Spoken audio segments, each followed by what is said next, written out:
Chapter 433. Very good, very good. Seeing Gahan holding the heavenly sword and facing him, Durandal's eyes revealed a hint of praise. Facing a strong opponent, you can bravely raise your sword, Maiden. Just this point alone shows that you are a very good seedling. Perhaps in the future, you will be able to shoulder the burden of the human race and become a brave knight. Durandal said expectantly. This expectation was not mixed with any impurities. It was an expectation of Gahan's courage. This showed that Durandal was indeed a true knight who took the life and death of the human race as his own responsibility. Many thanks for Sir Paladin's praise. Gahan bowed to express his gratitude. Paladin was the honorific that the humans had for Durandal. Although there were countless Yuaniing who called themselves paladins in the camp, but among the humans, there was only one true paladin, and that was Durandal. You are a human with potential, and this subject does not wish to cause too much harm to you. Now, hand over the Emperor's sword in your hand to this subject, and this matter will end here. This subject swears in the name of a knight that this subject Durandal owes you a favor. Heavens, Sir Paladin is actually using a favor to exchange with him. One of the onlookers exclaimed. That's right, Sir Paladin is truly a noble and respectable knight. It is clearly something easily obtainable, but he still chose to make a fair exchange. This is truly a great sword, Maiden. This Gahan really struck it big this time. He actually obtained a favor from Durandal. Isn't he afraid of nothing now? All of the onlookers spoke one after another. From their conversations, it was clear that they were already standing on Durandal's side. Durandal was clearly using the identity of an immortal sword maiden to bully a treasure sword grade swordsman. However, it must be admitted that Durandal's favor was indeed something precious. This was not a favor that ordinary people spoke of. As long as this favor was not harmful, did not violate justice, and did not involve the interests of the human race. Even if this favor was beyond the scope of Durandal's ability, Durandal would still repay this favor at all costs. To be honest, compared to handing over the Emperor's sword to the Sword Pavilion for safekeeping after returning to Yuzhong, getting Durandal's favor was actually more cost-effective. If he was really smart, he would have agreed to Durandal's request. Unfortunately, such a favor was not what Gahan wanted at all. Therefore, Gahan shook his head firmly and said, Lord Paladin, I have already reached an agreement with the person behind you. As long as you defeat me, you can obtain this Emperor's sword. Apart from that, there is no other way. Good, very good. Seeing Gahan's attitude, Durandal couldn't help but nod her head repeatedly. She was starting to like this straightforward young man who wasn't intimidated by difficulties and wasn't confused by benefits. If only this person was a Londoner, she would definitely pull Gahan into her holy light nights. Since you have chosen to fight, then this subject will go all out to bestow upon you the glory of a knight. The so-called glory of an all-out knight meant that Durandal would go all out in this upcoming battle. She would use her strongest strength to give Gahan a glorious defeat that would be worthy of bragging. That's right, whether it was a human or a sword mistress, to be defeated by Durandal's all-out attack was undoubtedly something to be proud of. This shows that Durandal has fully recognized your strength. She views you as an opponent who can stand on equal footing with her. What a great glory! Hearing Durandal's words, the surrounding onlookers revealed even more envious and jealous looks. Being able to lose to Sir Durandal's full-strength attack, this human could be said to be completely famous. Durandal had never used his full strength against a sword-grade sword wielder before. This was really too lucky. Unfortunately, at this time, Gahan didn't feel that he was lucky at all. In fact, he was even regretting that he was too arrogant. If he had shown a little bit of fear just now, Durandal might not have gone all out. If that was the case, his chances of winning would have been even higher. That's right. Even if he was facing an immortal sword-bearer, Gahan still felt that he had a chance of winning. Because the Durandal in front of him was not the real Durandal, but just a projection formed by borrowing Long-Shur Jindi's power. This was a unique method of Jindi. He could use his own power to form a power seed, and then let this power seed establish a connection with one of his sword mistresses. A power seed like this was also called a sword mistress clone. This sword mistress clone could be stored in a specific container. Once the container was crushed, the sword mistress clone would instantly transform into the appearance of the sword mistress who had established a connection with the power seed, forming something similar to a clone. Producing such a power seed consumed a lot of Jindi's power. Even Jindi could only produce one power seed in half a year. Moreover, Jindi couldn't use it himself and could only hand it over to others. Generally speaking, sword emperors would give this kind of seed to their closest people to protect their safety in times of danger or to carry out some kind of special task. For example, right now, it was used to snatch the emperor's sword from Guhan's hands. From this, it could be seen that Longsure Jindi had invested a lot in this. Longsure Jindi had become Jindi for less than 5 years, and the number of sword mistress clones in his hands was less than 10. Using one of them on Guhan, it could be said that he had invested a lot. However, it was precisely because this was a sword mistress clone that Guhan felt that he still had a chance to defeat her. As a clone, its power naturally couldn't be as terrifying as the main body. Generally speaking, a sword mistress clone only had about 1/3 of the main body's power, 1/3 of the power of an immortal sword rank sword mistress. In this way, Durandal's power had been reduced from the peak of immortal sword rank to the level of an ordinary immortal sword rank.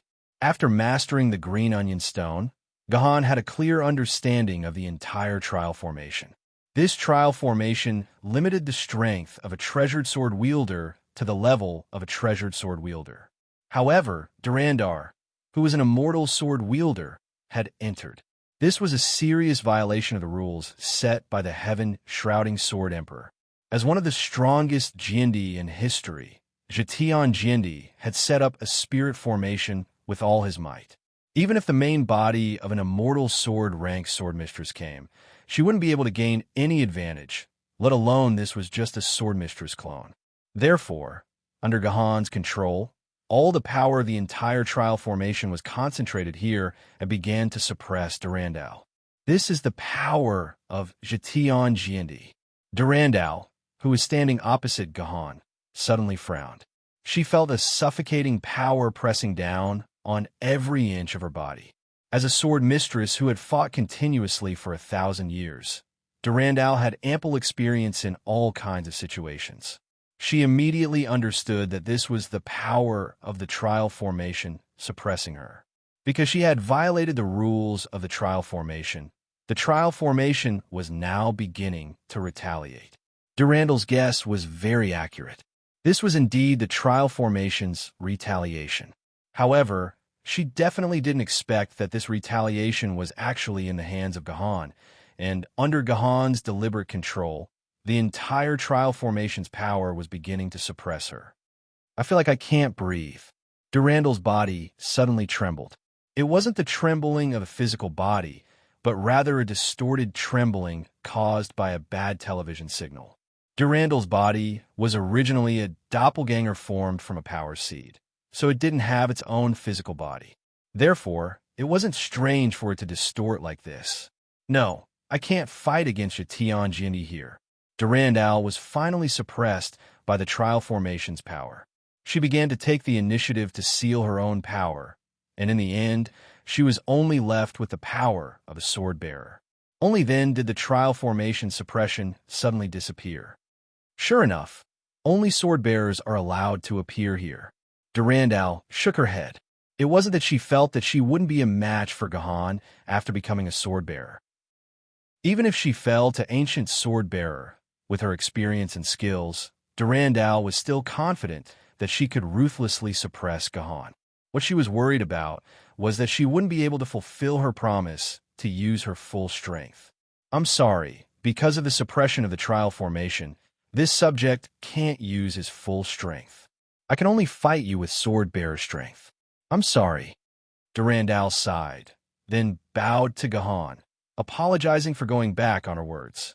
She didn't feel that her status as an immortal sword bearer was very noble. A real knight. Seeing Durandal bow to him, Guhan felt touched in his heart. He loudly said to Durandal, "Sir Paladin, please don't take it to heart. Sooner or later, This subject will have an all-out battle with your main body.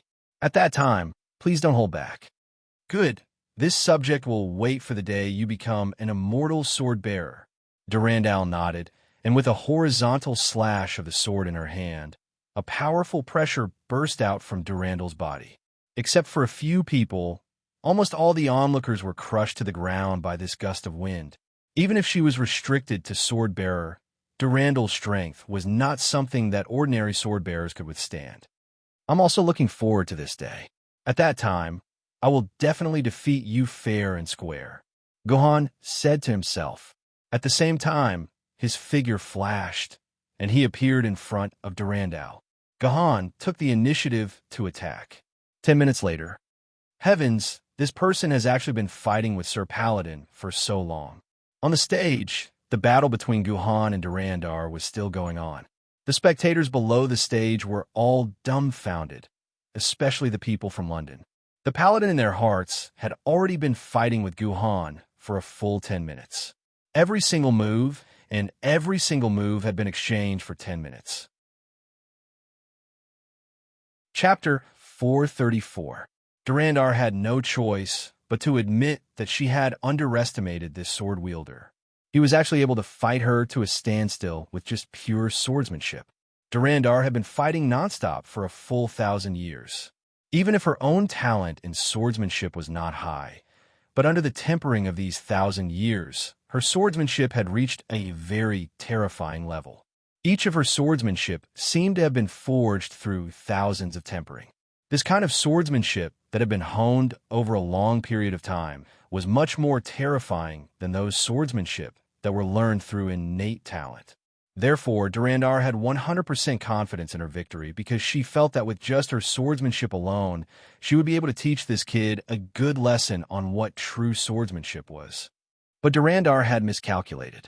She found that the one who would really be taught a lesson was herself, even if her swordsmanship was actually much higher than Gohan's. Yes, no matter how heaven-defying Gohan's talent was, he had only practiced swordsmanship for less than 10 years. Compared to Durandal, who had honed her swordsmanship for thousands of years, they were simply not on the same level. Even Wang Shiji, the sage of calligraphy, had superb talent. But in the first few years of learning to write, his father still commented that his handwriting was not as good as that of his family's accountant, because that accountant had been keeping account books for more than 40 years. His handwriting had already integrated into his skin and flesh. How could Wang Shiji's short few years of practice compare to it? In fact, this was also the reason why there were not many sword masters in the world. Even if it was the first time a sword maiden had awakened, their swordsmanship was honed in their previous life. This was especially so after they had experienced hundreds or even thousands of years of battles after the Great Calamity. Due to the accumulation of generations, their swordsmanship had reached an extremely high level. This level was not something that ordinary sword-bearers with average talent in swordsmanship could achieve in just a few decades of life. Rather than having them fight Yuan Yin with their swords, they might as well let the sword ladies fight on their own. Only those with extraordinary talent in swordsmanship could possibly surpass their own sword maiden swordsmanship through just a few years or even a dozen years of training. This was the reason why the profession of swordmaster was born. Let's cut to the chase and return to the main topic. The reason why Durand was at a disadvantage against Gohan was because Durand was not used to her current body. Durand had always fought with the physique of an immortal sword maiden. Now that she was suddenly compressed to the level of a treasured sword, her swordsmanship became uncoordinated and full of loopholes. It was easy to understand. If you asked a racer who drove an F1 car every day to suddenly drive a tractor, he might just drive the tractor straight into the field because he was not used to the speed. At the same time, Durandal was also not used to her current speed. Originally, according to her instincts, she felt that she would be able to hit Gohan in 0.01 seconds. But because her strength was suppressed to artifact sword grade, the time was extended to 0.1 seconds. This time, she was in big trouble. Before Durandal could even complete her attack, she instinctively wanted to change her attack. As a result, Gohan naturally took advantage of this flaw and directly broke through her defense to attack her. On one hand, Durandar was not used to her current body, but with the passage of time, she would definitely adapt to her current body very quickly. What really made Durandar feel sullen was that although she had been suppressed from immortal sword grade to artifact sword grade, the opponent's physique was still at the level of a famed sword grade. Inexplicably, in terms of raw strength, Durandar, who was an immortal sword grade, was suppressed by Gahan. Her full attack speed could not keep up with Gahan's attack speed at all. There was no martial art in the world that could not be broken. Only speed could not be broken.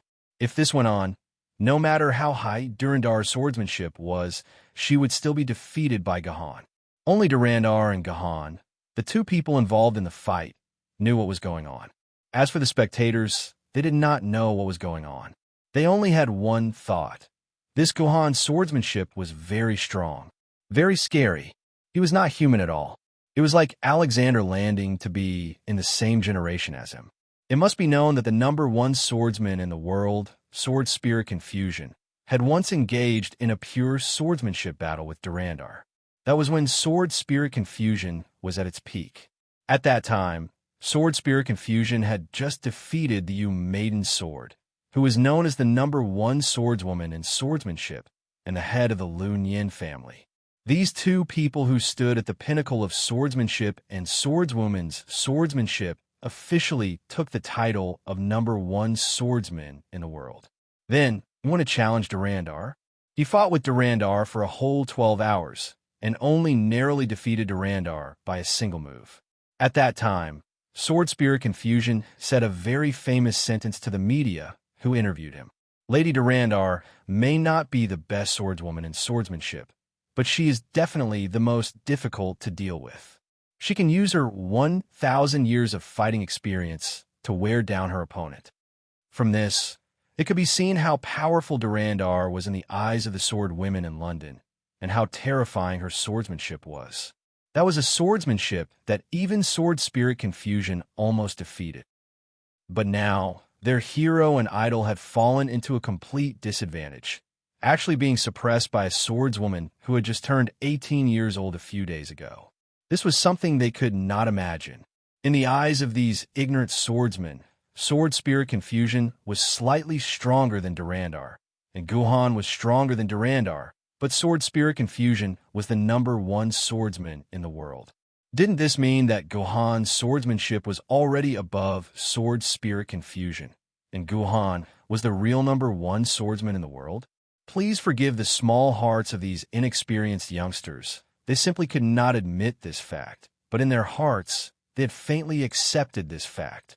The direct result of this was that when these swordsmen returned to their cities, an urban legend about a swordsman named Gahan began to spread among various cities.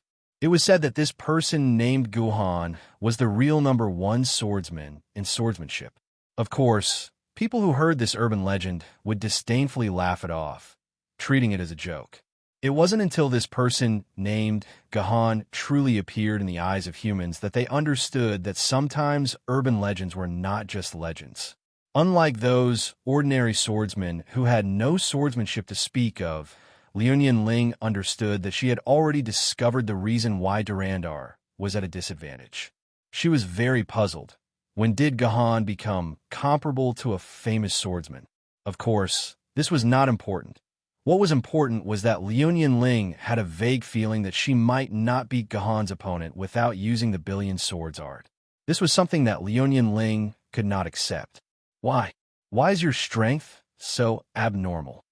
After clashing with Gahan again, Durandar asked while gasping for breath. Ever since the Bumi sword spirit, she did not know how long it had been since she had felt this kind of pressure. This junior obtained some benefits from Jatian Jiendi.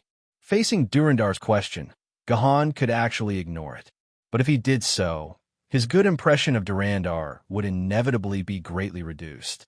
What's more, Durandar's true spirit of chivalry made Gahan feel admiration. He did not want Durandar to fight him with doubts, but it was impossible for Gahan to tell the truth, so he could only push the blame onto Jatian Jiendi. If Durandar had the ability, then go ask Jatian Jiendi. Could it be that I Ching is really... Durandar suddenly thought of something, and her whole person suddenly fell into contemplation. She actually put down the sword in her hand, no longer blocking or attacking. This was a huge opportunity. As long as Gahan seized this opportunity to attack Durandar, Durandar would definitely fall to the ground and eat a dog eating mud. However, Gahan did not make a move. Just like Durandar, he put down the heavenly sword in his hand and quietly waited for Durandar to wake up from her contemplation. "Hey, why didn't you make a move just now?"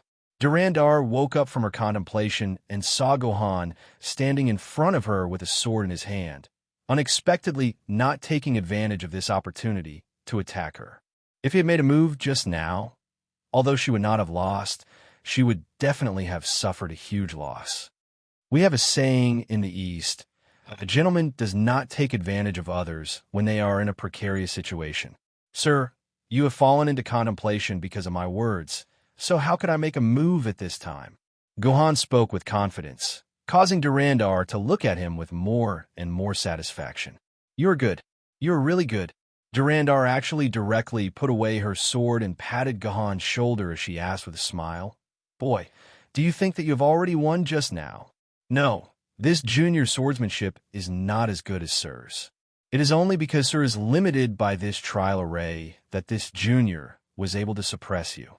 Outside of this trial array, even 10 juniors together would not be a match for Sir." Gahan's words carried a hint of flattery. If it was just a simple contest of swordsmanship, as long as 2 Gahan attacked Durandar at the same time, Durandar would definitely be defeated. As for 10 or so, that was purely flattery. However, Gahan's words clearly made Durandar very happy. She waved her hand and said, "What do you mean by outside of the trial array? Inside of the trial array? This is a fair duel, and in terms of swordsmanship, this junior has indeed lost to you. However, this is just swordsmanship. Let me ask you, can you block my Angel's Eternal?" Angel's Eternal. This was Durandar's basic skill, and the specific effect of the skill was a mystery. However, the skills of the Sword Lady at the Immortal Sword tier, even if they were basic skills, were extremely terrifying skills. If one only relied on the power of Gahan, let alone taking a hit, even the slightest contact would cause Gahan to immediately be sent to a medical pod. However, Gahan was not afraid of these skills. This was the trial array, Gahan's territory. As long as Gahan was willing, the power of the entire trial array could be used by Gahan at will. Using the trial array's power to offset Durandar's skill was a simple matter. However, Gahan naturally could not say this.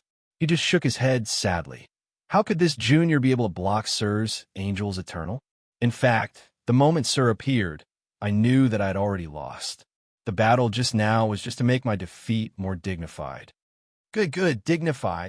Durandar had thoroughly fallen in love with Gahan, this dignified child. She closed her eyes and seemed to be thinking about something. After a short while, she suddenly opened her mouth. "Your Majesty Dragon Sure, this subject has done her best. This subject has lost." She was just talking to her sword maiden, Dragon Sure Jindi. As a sword maiden's clone, she could still get in touch with Dragon Sure Jindi through the sword mark, even if she was trapped in the trial array at this time. After saying these short words, Durandar directly closed the communication with Dragon Sure Jindi, and then looked at Gahan and finally said, "Good boy, I'm leaving. This time, you owe me a favor. Remember, when you become a famous sword maiden, you must come to London to find me. I have a good friend who is waiting for someone to save her. I think you're that person." Chapter 435. Who would have thought that Durandal would actually give up fighting with Gahan and instead readily admit defeat? Of course, the reason was not because she thought that Gahan was a good young man. From her last sentence, it could be heard that Durandal actually had something to ask of Gahan. She seemed to be hoping that Gahan could help her save someone. This person seemed to be Durandal's friend. Durandal's friend? Gahan thought for a while, but could not think of any human that Durandal wanted him to help her save. With Durandal's status in the human world, as long as that friend did not commit a great crime of betraying humanity, even if it was killing a few hundred ordinary people or a few sword bearers, the Sword Council would still give Durandal face. Could it be that Durandal's friend was trapped in an area that humans could not control? Gahan could not think of any clues, but there was no harm in befriending Durandal. From a certain point of view, Durandal was more important to humanity than Jindi. If he forcibly took away the Emperor's sword this time, he would inevitably offend Long Sure Jindi. With Durandal's help, he might be able to save himself a lot of trouble. Therefore, Gahan simply nodded and said to Durandal, "Gahan will remember your Excellency's words. Gahan will never forget it in his life.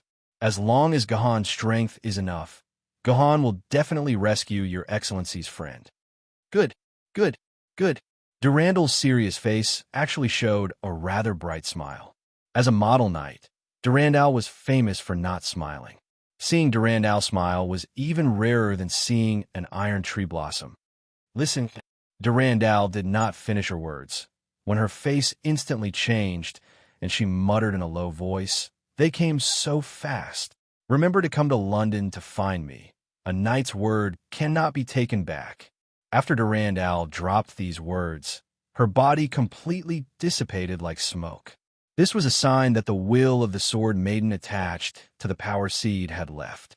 Once the will of the Sword Maiden attached to the Power Seed left, it meant that the Sword Maiden clone was completely destroyed. The moment Durandal's body dissipated, Gahan, who was in control of the entire trial array, suddenly felt a powerful force begin to exert itself on the entire trial array. That power was like a sharp drill, trying to drill through the defensive array of the training array and enter the interior of the training array. This power was very powerful. It was so powerful that the entire trial formation was operating at full speed. Even the power that had been accumulated for hundreds of years could not stop this power from invading the trial formation. After all, this power was concentrated at a single point, and the trial array's power had to take care of the entire array. Gahan controlled the trial formation to resist for more than 10 seconds before he started sweating all over and was in a daze. He knew that he could no longer stop this power from attacking. To be able to stop the formation set up by one of the strongest Jindi in history, Jindi, it could only be the power of an Emperor's sword. As for the audience, they were all confused. What was going on? Why had Lord Durandal disappeared? Could it be that Lord Durandal had been defeated by this Yuzhong city swordsman? What kind of joke was this? Lord Durandal had failed before he could even use his skill? Although it seemed that Lord Durandal had been suppressed in terms of swordsmanship, as long as Lord Durandal used his skill, even if Gahan was the best swordsman in the world, he would still be easily defeated.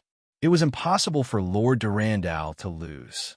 Reinhardt was even more confused.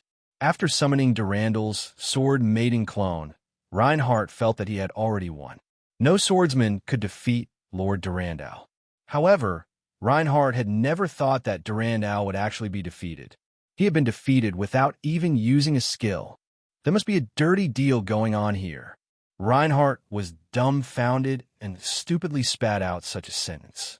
If Durandal were to hear of this leading figure of London's sword-grade swordsman would probably experience what was called a real PY deal. What should I do?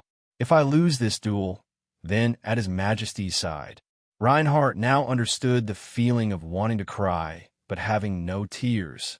Not to mention that he had lost the duel. He had also wasted Long Sure Jindi's Sword Maiden clone. His crime was simply unforgivable. He could no longer stay in London City. Although after releasing Durandal, things were completely out of his control. Everything was Durandal's own decision. Just when Reinhardt was secretly feeling sad, he suddenly saw Gahan's body tremble. Then, his mouth rapidly bulged like a fountain, spurting out an unknown amount of blood. Just like the character in the famous movie Before the Apocalypse, Stephen Chow and Gong Li, spurting out his own blood as if it was free. What happened? Reinhardt didn't even have the time to be shocked. He felt the originally bright space suddenly turn dark. The space above his head was completely distorted. Then, the space was forcibly torn apart, and a pair of giant hands reached out from the torn space. This is the giant void hand. Reinhardt was dumbfounded. What kind of plot was this? Why did a pair of giant void hands suddenly appear here? The giant void hand was an ability that only sword-bearers of immortal sword grade and above could use. This was also the reason why Gahan desperately wanted to worship an immortal sword-grade sword-bearer as his master. He hoped that when he was about to lose his life, the giant void hand could save his life. Since the giant void hand could save people, naturally, it could also kill people. At this time, this pair of giant void hands broke through the void for the purpose of killing people. No, to be precise, it was to snatch things. "Give it to me." From the void came a somewhat illusory, somewhat hoarse, yet full of domineering and irrefutable voice. "That is not something you should get." Long sure. Gohan gritted his teeth and spat out such a name. As soon as Durandal left, this giant hand appeared. Even a fool could guess that the owner of this giant hand was Reinhardt and the master behind Durandal, Long Sure Jindy. Seeing that his killing move had failed, he could only do it himself. "Give it to me, don't make me do it myself." The giant hand stretched out a finger and placed it on Gohan's forehead. This was just an index finger, but it was a bit thicker than Gohan's head. Gohan could feel a destructive power from his finger. In the face of this power, even if Gohan used all his cards, it would still be impossible for him to resist this power. Just now, Gohan had mobilized all the power of the trial array he could muster to defend himself, but the result was still easily broken by Long Sure Jindy's giant hand. Gohan knew that he might not be able to pass this hurdle, and he might not be able to keep this Emperor's sword. Pan! Gohan grabbed the Emperor's sword in his hand, trembling as he prepared to hand it over to Long Sure Jindy. People under the eaves had no choice but to bow their heads. He, Gohan, was not a person who would waste time on an insignificant problem. This time, he was strongly oppressed by Long Sure Jindy. If he still wanted to mix in the human world, if he still wanted Yuzhong City to receive the protection of Long Sure Jindy at the critical moment, then he must endure this matter and hand over the Emperor's sword. Today's humiliation, I will engrave it in my heart. In the future, when I ascend the throne, I will make you regret today's matter. Gohan's heart was bleeding, but what else could he do? He could only tell himself in his heart that this time's humiliation, he, Gohan, would definitely repay it in the future. Wait, the 29th generation descendant of the Lionian aristocratic clan, Liunian Ling, greets your Majesty Long Sure. Just as Gohan was about to hand over the Emperor's sword, Liunian Ling suddenly appeared in front of Gohan. She cupped her fists and performed a standard etiquette to Long Sure Jindy. "So it's Ling. It seems that you are all right. The lads of our city of London have successfully rescued you. This uncle is relieved." Long Sure Jindy said flatly. Although he said that he was relieved, in fact, there was no trace of concern in his words. "Humph. There is no need for our friend from City of London to rescue me. The one who really rescued Ling is the swordsman of Yuzhong City, Gohan. Your Majesty Long Sure, if you want to thank someone, thank him." Liunian Ling said bluntly, causing Long Sure Jindy to be speechless for a long time. Long Sure Jindy's silence did not mean that Liunian Ling had nothing to say. She continued, "Ling heard that this time, because of Ling's matter, the sword-bearers of the 8 major base cities have come together. Ling is deeply honored and grateful. Later, when Ling returns to the Liunian aristocratic clan, she will definitely give you a generous gift to thank you for today's kindness." Liunian Ling first thanked these sword-bearers of the 8 major base cities. In fact, they did not want to rescue Liunian Ling. Their fundamental purpose was actually the Emperor's sword in Gohan's hands. Their original plan was that if Long Sure Jindy paid attention to his table manners and still wanted to save face, he would at most send a sword Maiden's clone over. It was not like they did not have a trump card. But now, Long Sure Jindy was completely shameless.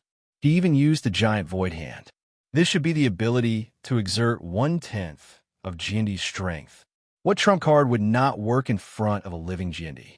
There was no need to think about this Emperor's sword. Except for Yinjing City, which also had a Jindy behind it, no one else could think about it.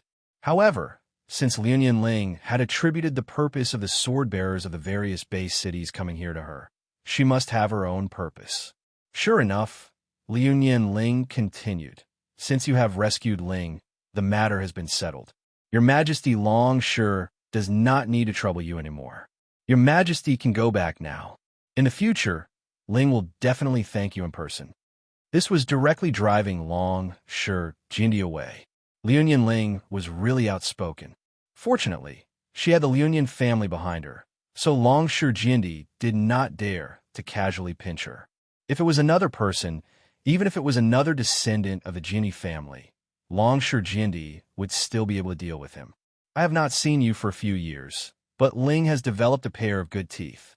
Our coming here has nothing to do with you. It is only related to this sword. You can withdraw. Don't hurt the harmony between us and the Liuyan family. For the sake of this sword, the Dragon Lion Sword Emperor had already thrown away his last shred of dignity. Chapter 436. So, Your Majesty Long Shi wants this sword. Liuyan Ling rolled her eyes. Of course there is no problem, but Your Majesty may not know that this sword has now become a trophy of a duel. Before the end of the duel, this sword enjoys the protection of the duel rules. No one can touch it. Does Your Majesty want to violate the duel rules? The duel rules were rules that have been adopted by humans for hundreds of years and were recognized by all humans and sword bearers, not to mention that there were people from the Liuyan clan present. Although with Jindy's strength, no one would really argue with Long Shi Jindy if he forcibly broke the duel rules. But once this matter was spread out, Long Shi Jindy's reputation among humans would instantly turn into a pile of mud, and his future record in the history books would not be so glorious. This might become a stain on Long Shi Jindy's life. Big shots like Jindy value their face the most and hope that they could be immortalized through the ages. Therefore, even Long Shi Jindy did not dare to blatantly violate the duel rules. Liuyan Ling's idea was very simple. She wanted to contact Hao Ian Jindy and let Hao Ian Jindy intervene, lest the Emperor's sword really be taken away by the city of London. However, it was very troublesome to contact Hao Ian Jindy in the trial array. Liuyan Ling needed time. As long as the duel continued and delayed enough time for Liuyan Ling to contact Hao Ian Jindy, the ownership of the Emperor's sword was still unknown. So there's a duel here. Yes, the duel rules cannot be violated. Then I will wait until the duel is over. Long Shi Jindy's voice buzzed. Liuyan Ling breathed a sigh of relief. She immediately sent a message to Gahan, telling Gahan to hold back during the duel with Reinhardt. The longer the better. It's useless. In less than a second, Gahan replied to Liuyan Ling with such a message, which made Liuyan Ling very angry. What do you mean by useless? Is he looking down on me for coming up with a way to stall for time? I admit defeat.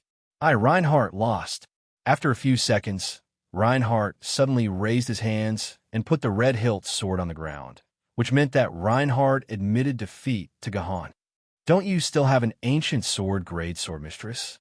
Why did you admit defeat? Liuyan Ling was anxious, but she quickly reacted. This was Long Shi Jindy's order for Reinhardt to admit defeat. Long Shi Jindy had clearly seen that Liuyan Ling wanted to stall for time, so he ordered Reinhardt to admit defeat. Sure enough, Long Shi Jindy quickly said, "Now that the duel is over, this Emperor's sword is no longer under the protection of the duel rules. Give this sword to us, and us will reward you with a death exemption edict. This reward is already enough." Long Shi Jindy once again stretched out his hand towards Gahan. In order to block Liuyan Ling's mouth, he also specifically expressed his willingness to grant Gahan a death exemption edict. The death exemption edict was something that could only be issued by Jindy. Don't get me wrong, it was not to let Gahan ignore the law and avoid death once, but when Gahan received a fatal attack, he would turn into an amber, wrap Gahan inside, and then travel through the void to return to Jindy's side.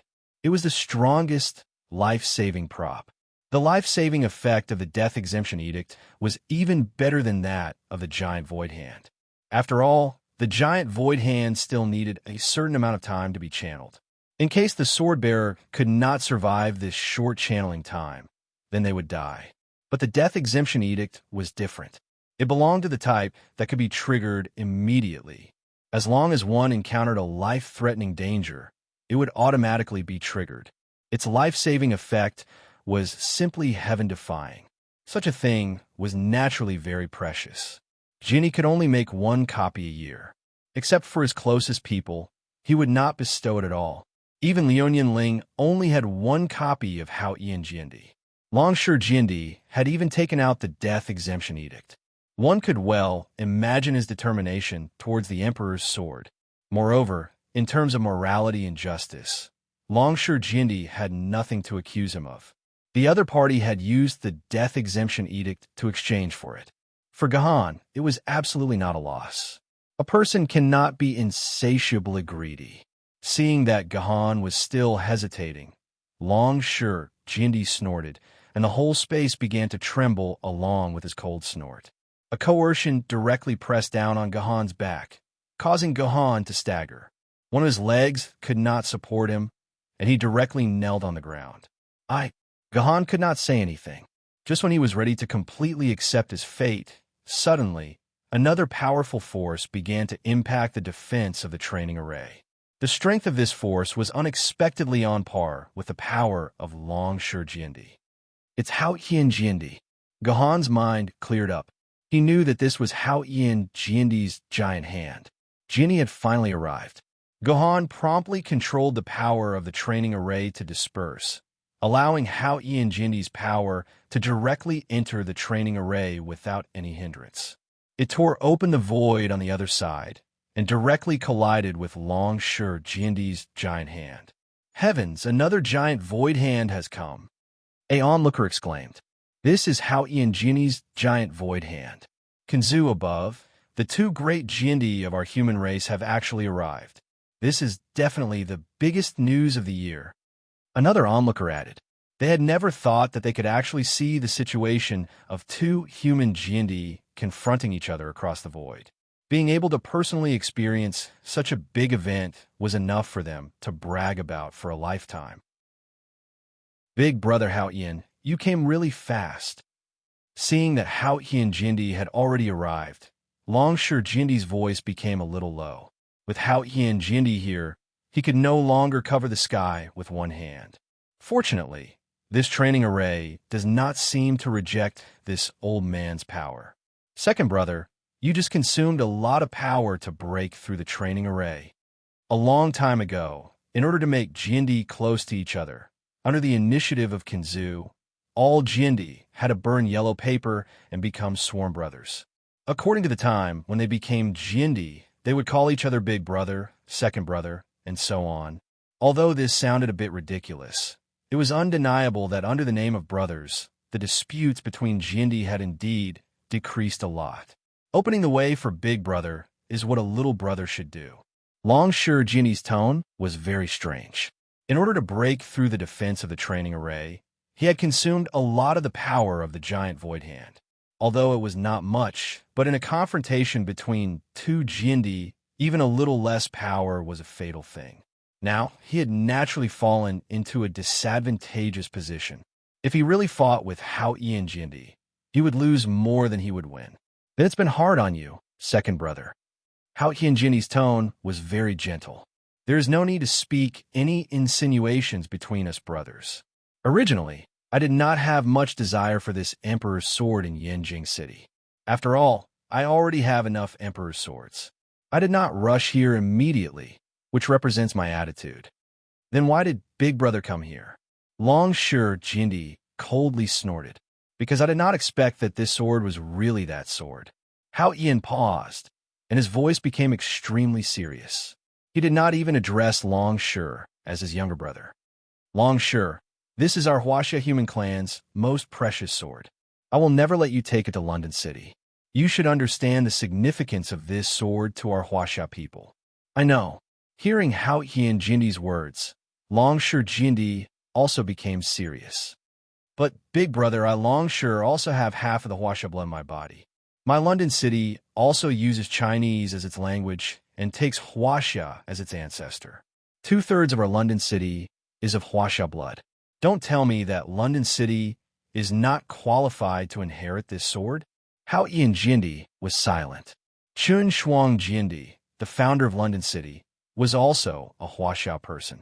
Most of the earliest citizens of London City were also of Huaxia blood. In the beginning, London City was even intended to be called Jinyuan City. Just the word Jinyuan alone showed the original flavor of London City's establishment. However, for various reasons, London City eventually separated from Huaxia. In the end, it still used the original name of London as the city's name.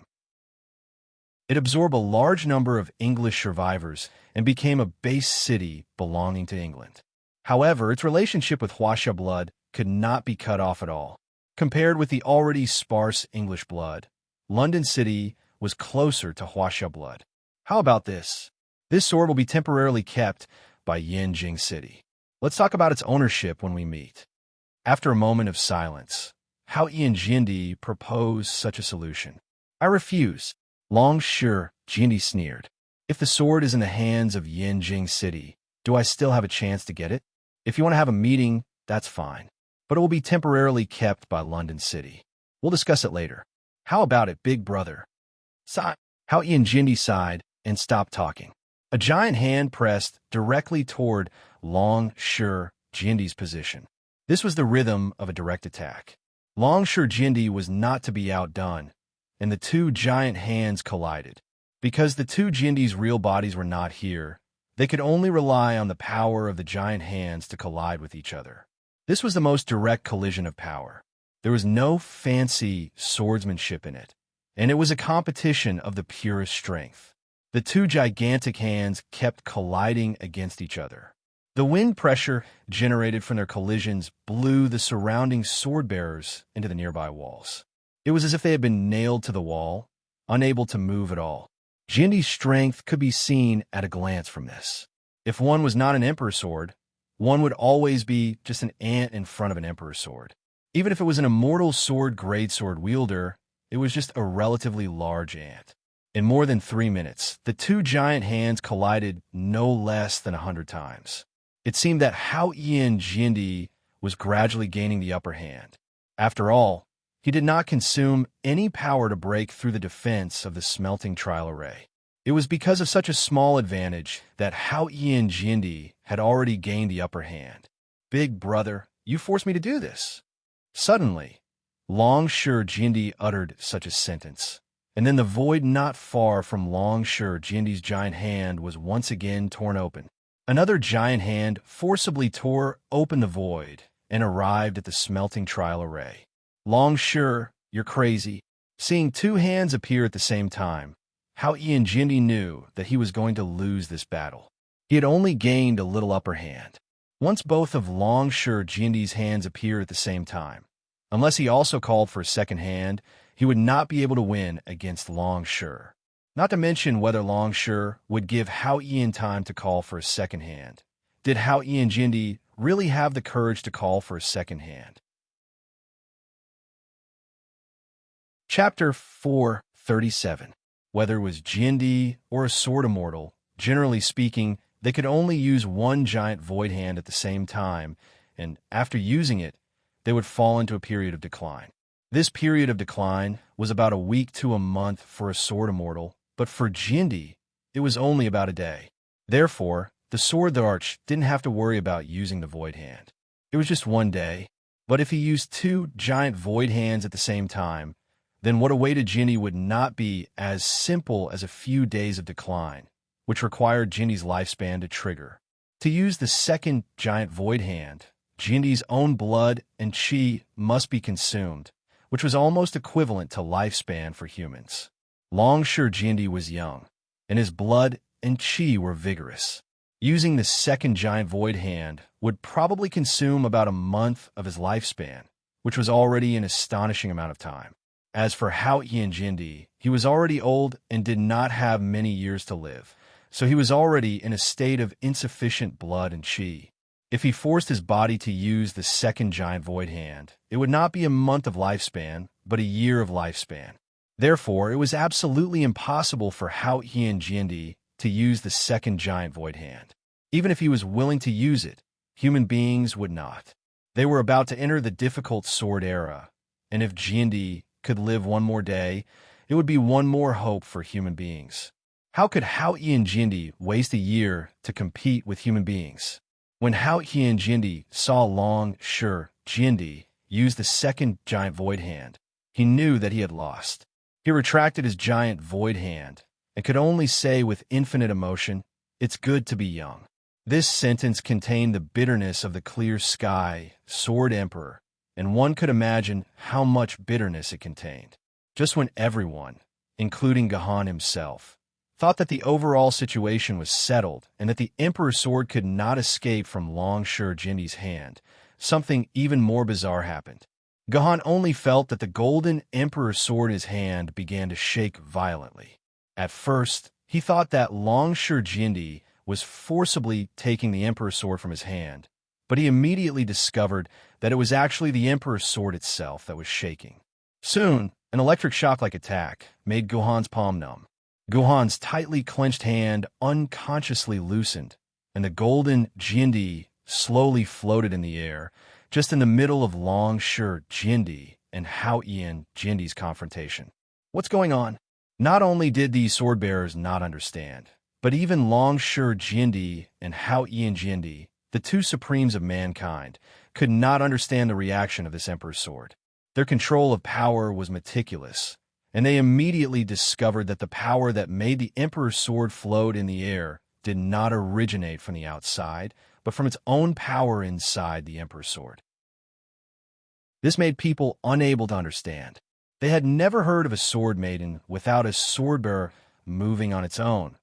Longshur Jindi and Hao-Ian Jindi silently pondered over the Emperor's sword suspended in the middle of them, trying to figure out what was going on inside. Unfortunately, they could not figure out the reason. After a while, Longshur Jindi finally could not bear it anymore. Although he was exuberant, maintaining his two giant hands was consuming his lifespan, and he could not afford to drag it on. Therefore, Longshur Jindi's two giant hands simultaneously stretched towards the golden Emperor's sword in front of him, wanting to grasp it in his own hands. On the other side, Hao-Ian Jindi's giant hands hesitantly moved and finally chose to give up. If he tried to snatch it, it would only be a waste of his own power. Seeing that the Emperor's sword was about to fall into the hands of Longshur Jindi, an earth-shattering sentence, a scene that Longshur Jindi would never forget for the rest of his life, an enduring topic that everyone would never get tired of, and a story that would be written in history textbooks and become a beautiful story, joke for thousands of years, happened. This was a very clean and nimble sentence. This was a concise and clear sentence that went straight to the heart. This sentence was not elegant, but it was indeed the people's mantra.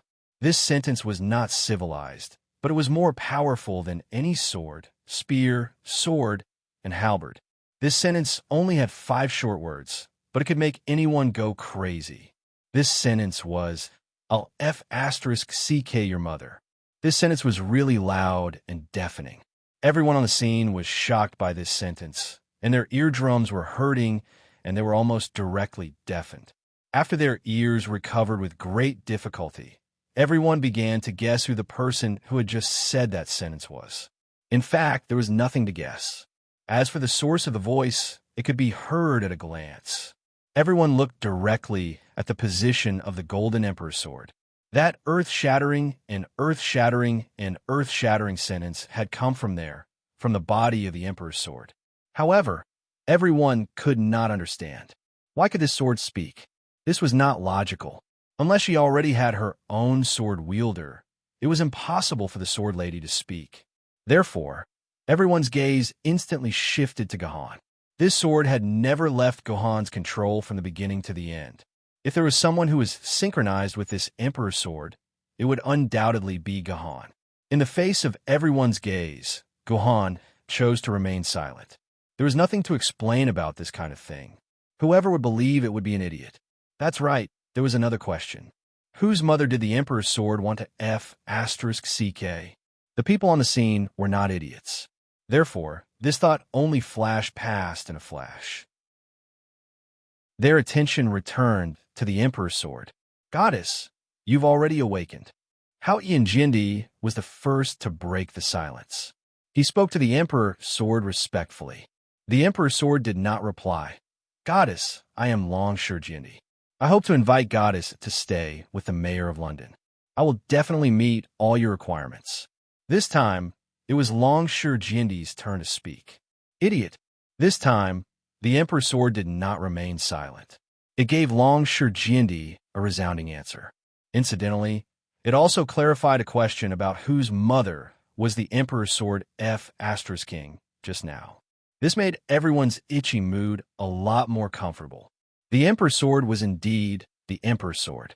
It could even curse people like this. Goddess, please be careful with your words. If Longsure Jindi were here, then his expression at this time would certainly be very interesting. It was estimated that the expression of someone eating sh*t would be just like this. Be careful with your mother's words. Another slap landed on Longsure Jindi's face. This time, Longsure Jindi really couldn't bear it. His two giant hands, mixed with Longsure Jindi's anger, grabbed towards the Emperor's sword with lightning speed. He wanted to take this Emperor's sword back and have a good chat with her about the principles of being a sword mother. Unfortunately, the Emperor's sword was not to be trifled with. Looking at the giant hands of Longsure Jindi, the patterns of the sun, moon, stars, mountains, and rivers on the body of the Emperor's sword suddenly began to move. The next moment, a huge red sun suddenly flew out from the body of the Emperor's sword and directly collided with Longsure Jindi's giant hands. Longsure Jindi's giant hands didn't care about this red sun at all. Just like swatting a fly, it wanted to swat this red sun away. But something that Longsure Jindi had never expected happened. His giant hands slightly touched the red sun, and the flames on the red sun quickly ignited on the giant hands. Longsure Jindi's giant hands were composed of natural liquefied gas. In a flash, the entire giant hands were completely ignited by the red sun.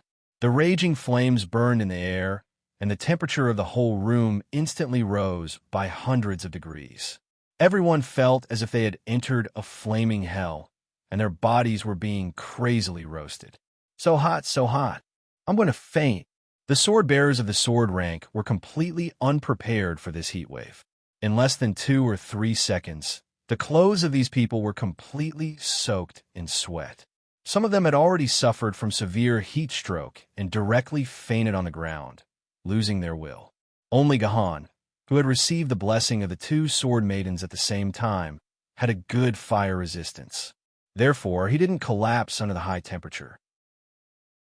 Instead, he used the heavenly sword to support his body, and his brain and consciousness were still conscious. But there was only one Gahan. The sword bearers of the sword rank here didn't have any fire resistance, so they all collapsed from heat stroke one after another. If this situation continued, it wouldn't take long, but within 30 seconds, about half of the sword bearers here would die. Not good. At this critical moment, Hao Ian Jindi was still concerned about the backs of these people with great potential.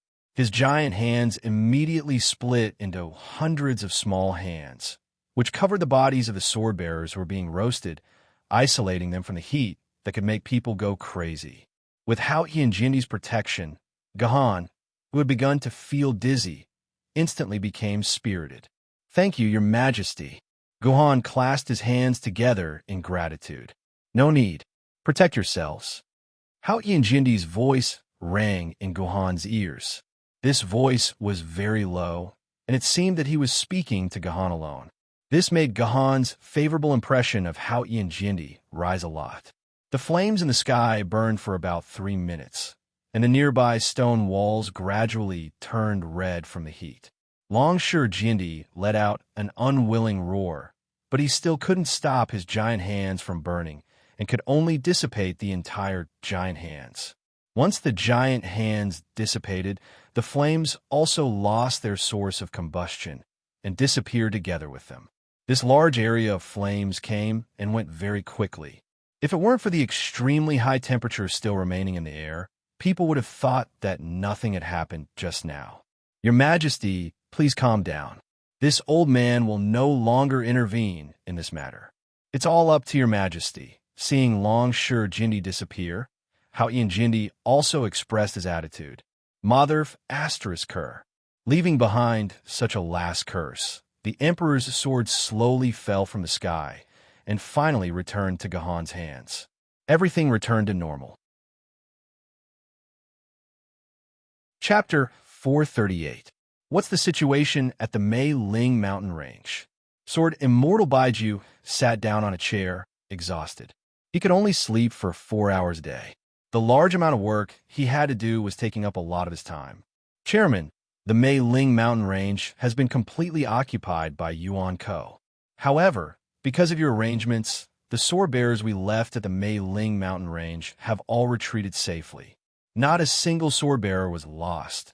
The person in charge of the intelligence department reported to Zhu Wudao. 3 days ago, Yuan Ko from Fort Yuyang, who had been quiet for a long time, suddenly moved out. The target of these Yuan Ko was very clear, the Mei Ling mountain range.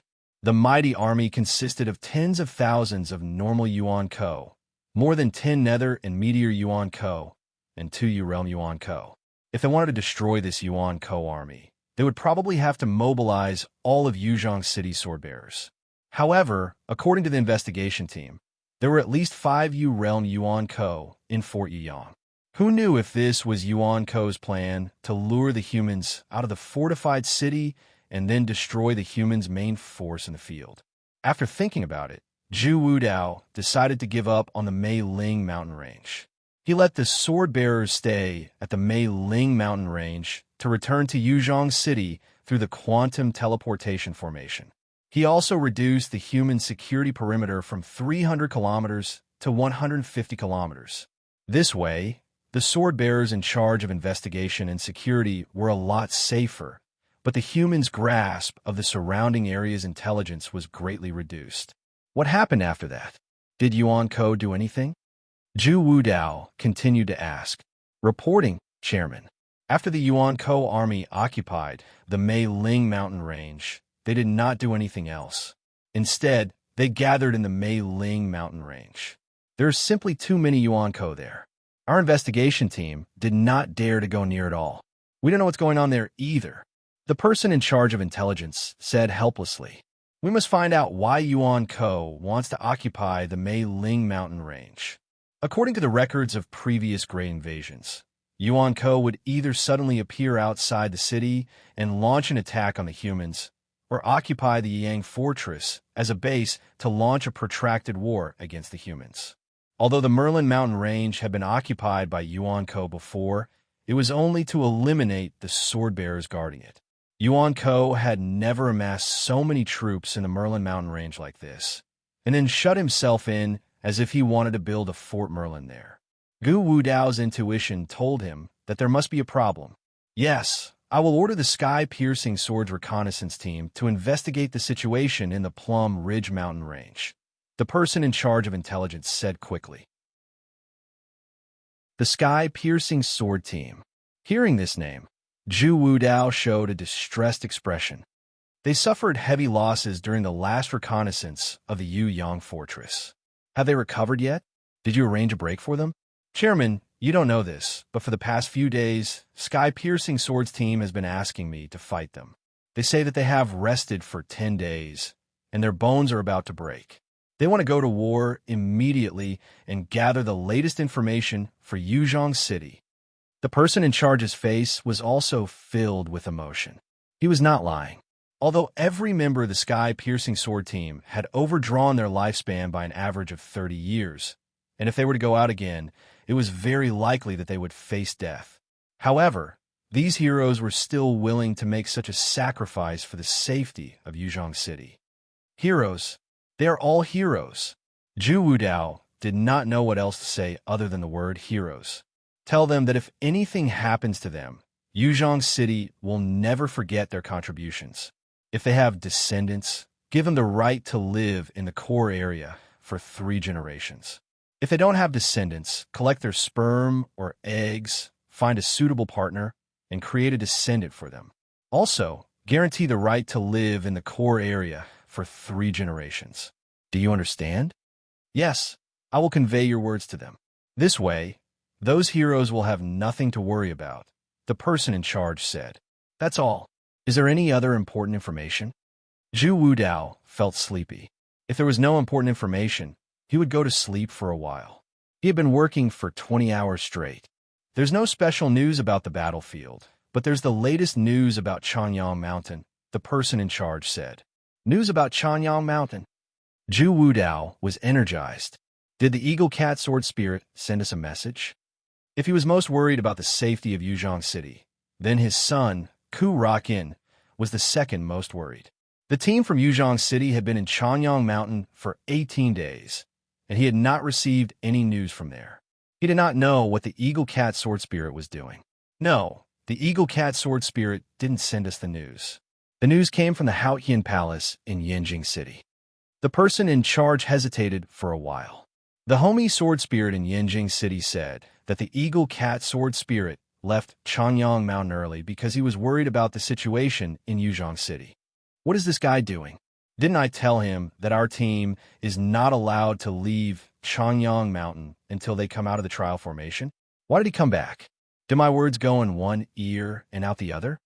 Although Zhu Wudao was angry on the surface, he was really touched. Knowing that Yuzhong City was in such a crisis, the Eagle Cat Sword Spirit still came back without hesitation.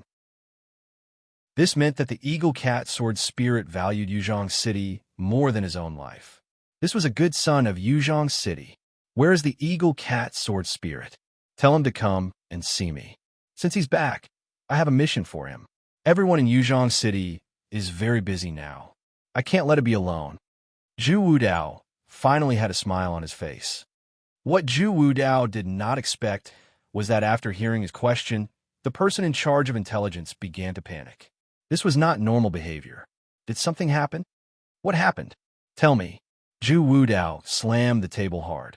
President, after I learned that the Eagle Cat Sword Spirit had returned, I checked all the records of Yuzhong City. There was no record of the Eagle Cat Sword Spirit returning to Yuzhong City. We then asked Bat to investigate, but there was no record of the Eagle Cat Sword Spirit's personal terminal in Yuzhong City. We basically concluded that the Eagle Cat Sword Spirit did not return to Yuzhong City. At least, he did not enter Yuzhong City. The person in charge quickly told him everything he knew. What? The Eagle Cat hasn't returned yet. Zhu Wudao was stunned. If the Eagle Cat Sword Spirit returned to Yuzhong City on the day he entered Chanyang Mountain, then he had left Chanyang Mountain 18 days ago. Where was he? It was only a 5-day journey from Yuzhong City to Chanyang Mountain. It had been 18 days now. Shouldn't he have returned to Yuzhong City? Could it be that the Eagle Cat Sword Spirit is in danger? This thought suddenly popped into Zhu Wudao's mind.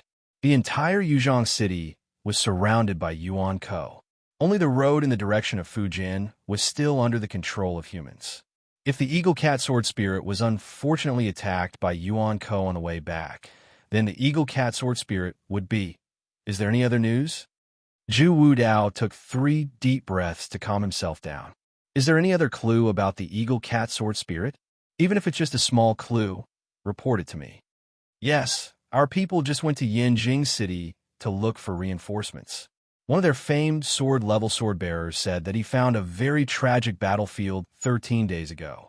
The marks on the battlefield were not left by a famed sword level, a flood dragon level, or a dragon level Yuan Ko. Our preliminary judgment is that there was a battle between a spirit sword level sword-bearer and a meteor level Yuan Ko. Also, he found a damaged hover bus there. I've already asked about the wreckage of the bus. There's a 90% chance that it was the Eagle Cat Sword Spirit's hover bus. The person in charge reported. As expected, they encountered Yuan Ko. That Eagle Cat. Why did you come back? What are you doing? Zhu Wudao angrily pounded on the table.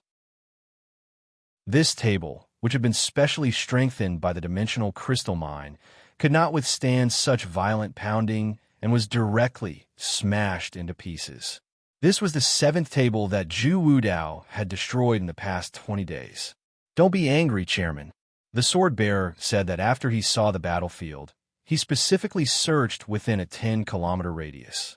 In the end, he did not find any corpses, nor did he find the broken remains of the sword lady. At least the Eagle Cat Sword Spirit did not die in that battle. The person in charge hurriedly reported a piece of good news, which calmed Zhu Wudao's anxious heart a lot. Arrange an additional task for the sky-piercing sword team. If possible, ask them to help find information about the Eagle Cat Sword Spirit. However, whether the news is good or bad, and whether the eagle cat is dead or alive, they're not allowed to do anything. They are only responsible for gathering information and nothing else, understand? Zhu Wudao said sternly. The sky-piercing sword team was good at scouting, but their combat ability was extremely weak. They could not even defeat an ordinary Yuan Ko of the same level. If the Eagle Cat Sword Spirit was captured, it would definitely be closely guarded by Yuan Ko. If the sky-piercing sword team attacked, only death awaited them. Yes, I will remind the sky-piercing sword team. The person in charge nodded. Chairman, there is still some news about Chanyang Mountain. Would you like to continue listening? Tell me, what happened to Chanyang Mountain? What happened to our Yuzhong City team? Also, why did the news come from Yin Jing City's Haoyan Palace? Shouldn't this kind of thing be conveyed to us by the Yin Jing City Sword Committee? Because this news was personally told by His Majesty Haoyan. At the mention of Haoyan Jindi, the person in charge revealed a look of admiration and joy. His Majesty Haoyan said that the Emperor's sword has appeared, and it is now in the hands of Yuzhong City. There really is the Emperor's sword there. Zhu Wudao was stunned. And it is in the hands of Yuzhong City? Yes, this is absolutely true. His Majesty Haoyan said it himself. There is absolutely no falsehood, the person in charge said with certainty. This eagle cat. Zhu Wudao's face was full of regret. If the Emperor's sword was lost on the way, even if he died 10,000 times, he would not be able to face the ancestors of Yuzhong City. F***CK his grandmother. All right, Zhu Wudao's attitude towards the eagle cat sword spirit had changed 360 degrees. I dialed correctly. Chapter 439. Young man, what's your name? When all the smoke had dissipated and Longsure Jindi's giant hands were completely anchored, Haoyan Jindi's hundreds of giant hands merged back into one and placed them in front of Gahan, asking kindly. This lowly one, Yuzhong City's treasure sword grade swordsman Gahan, pays respect to your Majesty Haoyan. May your Majesty live for 10,000 years. Gahan immediately knelt down on one knee and said to Haoyan Jindi, Gahan. Haoyan Jindi's voice was obviously stuck, and he didn't say a word for a long time. This made Gahan speculate in his heart that he didn't know what had gone wrong.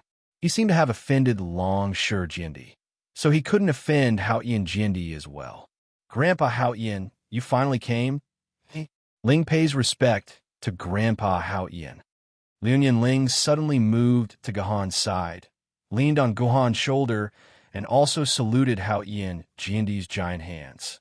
However, Liuyan Ling didn't call him your Majesty, but called him Grandpa, which was more intimate. Obviously, the relationship between Liuyan Ling and Haoyan Jindi was much closer.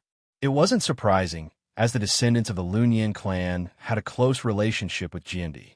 This lowly one, XX City's treasure sword grade swordsman XXX, pays respect to your Majesty Haoyan. May your Majesty live for 10,000 years. Seeing Liuyan Ling kneel down, the rest of the treasure sword grade swordsmen suddenly came to a realization and knelt in front of Haoyan Jindi's giant hands. Just now, when Longsure Jindi's giant hands appeared, the scene was so shocking that they forgot the basic etiquette after seeing Jindi. It was really too shameful. Fortunately, this time, Gahan and Liuyan Ling remembered, or they would have forgotten about it again. Rise! Haoyan Jindi obviously didn't have much interest in other people's greetings. All his attention was on Liuyan Ling. You little girl, you've caused so much trouble because of you. You even called me over. Tell me, how are you going to thank your grandpa, Haoyan? Hearing Liuyan Ling's words, Haoyan Jindi's attitude clearly eased. Grandpa, don't be angry. I'll bring you a bottle of 2016 Moutai from my house for you. I guarantee that it's the best bottle. Fleeting Lin chuckled. TSK. The Fleeting Time family was indeed capable. Moutai in 2016. It was already 992 years ago. What would it taste like? It's already 992 years ago. What would it taste like? Only Liuyan Ling had this kind of old thing. If it were other families, they wouldn't have the ability to protect it. To be able to preserve a bottle of white wine for almost 1,000 years, this was not something that could be achieved with ordinary technology. Okay, Grandpa will wait for your Mao Tai. How Ian Jindy laughed. Ling, come back quickly. You don't know, when your old man went missing, he mentioned your name to me 7 or 8 times a day. Grandpa's ears were almost broken by him. Okay, after we get out of here, Ling will go back to Yinjing City. Liuyan Ling nodded vigorously. It seemed that she was really homesick. Well, very good. Hao Ian Jindy's giant hand covered Liuyan Ling's head and gently stroked it. He was really like a kind and amiable grandpa who took pity on his granddaughter. Ling, Grandpa has one more thing to ask you. When the clear sky Sword Emperor said this, his tone suddenly jumped out with a hint of playfulness. What is your relationship with this Guhan kid? Grandpa doesn't remember you being so close to a boy. Shoulder to shoulder, hand in hand. Grandpa, Liuyan Ling showed a rare shyness on her face. Don't I always sit on Grandpa's lap? Isn't Grandpa a boy? Haha. Hao Ian Jindy laughed heartily. This kid is interesting. When he comes to Yinjing City in the future, bring him to Grandpa. Grandpa will help you see if this kid is worthy of the daughter of Liuyan family. TC should ignore Grandpa. His mouth stinks. Although Liuyan Ling said that Hao Ian Jindy's mouth stinks, she did not have any intention of rejecting Hao Ian Jindy's help. Yes, her intention was very clear. Next, Liuyan Ling and Hao Ian Jindy had a conversation about family matters. Naturally, Gahan could not interrupt. His eyes wandered slowly and suddenly saw Song Yifei kneeling there with a sad expression. Her eyes were filled with sorrow. What's wrong with her? Guhan felt an inexplicable pain in his heart when he saw Song Yifei's expression. He wanted to go up and ask her, but Hao Ian Jindy was still in front of him. If he left now, it would be too disrespectful to Hao Ian Jindy. After hesitating for a while, Gahan still did not move. He continued kneeling in front of Hao Ian Jindy. At this time, Song Yifei was indeed in a state of sadness and bitterness. Originally, the relationship between her and Liuyan Ling had gradually eased. It could even be said that they had become good friends. However, when she saw how close Liuyan Ling and Hao Ian Jindy were, and how Hao Ian Jindy and Liuyan Ling were like grandfather and grandson, Song Yifei felt a deep sense of inferiority. Compared to Liuyan Ling, who was the eldest daughter of the Liuyan family, what was she? Why did Gahan like her? Especially when she heard that even Hao Ian Jindy teased Liuyan Ling and even invited Gahan to see him. Because of Liuyan Ling, Song Yifei's emotions were on the verge of breaking down. If Gahan and Liuyan Ling were together, he could directly fly to the court and become Jindy's guest, the future son-in-law of the Liuyan family. Seeing Gahan and Liuyan Ling kneeling side by side, Song Yifei was like a newlywed couple about to bow to the heavens and the earth. After today, the news about Gahan and Liuyan Ling would definitely spread across the 8 base cities. From word of mouth, people would definitely know that the heir of the Liuyan family was with Gahan, a young talent from Yuzhong City. This young talent was very powerful and had the #1 sword, the Sky Reliant sword, as the sword lady. His swordsmanship was superb, and he was an excellent swordmaster. He was a perfect match for Liuyan Ling. Who would know that there was another Song Yifei in Yuzhong City? How could Song Yifei not be sad when he saw this? How could he not want to cry? My dear friend, your heart is crying. All of a sudden, Song Yifei heard a voice from his purple palace. It was the Netherworld Iris sword. It was talking to Song Yifei through the sword mark. Of course I'm going to cry, Song Yifei said bitterly. I can only cry. What else can I do? Umipa, my dear friend, the sea of emotions knows no bounds. Repent before it's too late. The Prajna sword also advised. But I don't want to turn back. I don't want to turn back. If I turn back once, I won't be able to look forward anymore. I won't give up. I won't give up. Song Yifei closed his eyes. His voice was filled with determination. But my dear friend, compared to that woman from the Liuyan family, you're really... The Netherworld Iris sword seemed to be unable to continue. It could only sigh. How am I compared? Song Yifei sneered with tears in his eyes. His expression was strange and cold. My talent is also top-notch. My innate sword essence can also become a sword-bearer. If I were born in a family like Lian Ling, do you think I would be inferior to Lian Ling? Ba, my dear friend, there's already a demon in your heart. You should quickly turn back. The Prajna sword sighed. I said that I won't turn back. Song Yifei clenched his teeth. Why should I turn back and not Lian Ling? My dear friend, since the two of you aren't willing to turn back, then the only path you can take is to surpass the other party. The Netherworld Iris sword said indifferently. I have a path full of thorns and twists. I wonder if my dear friend is willing to take this path? Ba, I'm leaving. Otherwise, these old bones of mine won't be able to hold on much longer. How Ian Jinny finally ended his conversation with Lian Ling, maintaining the gigantic hand, consumed a lot of energy. It would be a great burden for Jindy if he used it for too long. Hao Jindy suddenly said to Gahan, Gahan, and the people of Yuzhong City return to Yanjing City with Ling after we leave the trial array. This, Gahan refused. Your Majesty, I heard that Fort Yiyang has been conquered by Yuan Ko. Yuzhong City is in need of strength now. How can I go to Yanjing City? You still don't know, but the entire Yuzhong City is surrounded by Yuan Ko. I'm afraid it'll be difficult for you to return to Yuzhong City. It's that old man Bai Ju who ordered you to return to Yanjing City with the team from Yanjing City. I'm just passing on his message.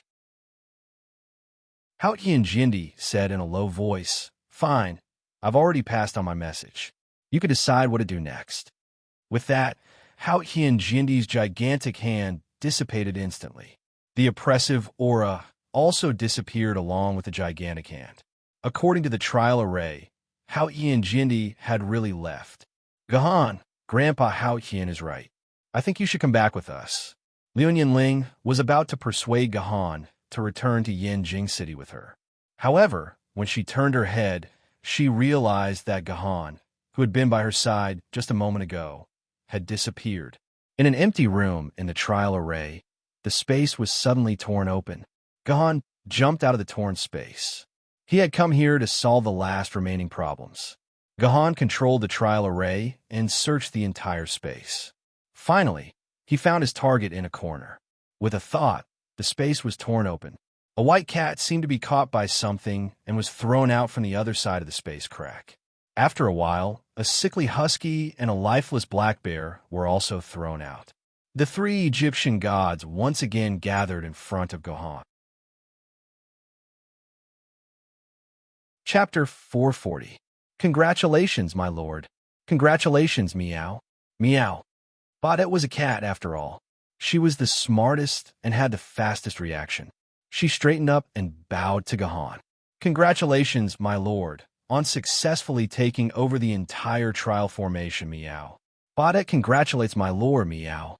Seeing that she had been moved to this place by Gahan, Baudet knew that Gahan had already taken control of the entire trial formation, and their agreement with shrouding the heavens Jindy was finally about to be fulfilled.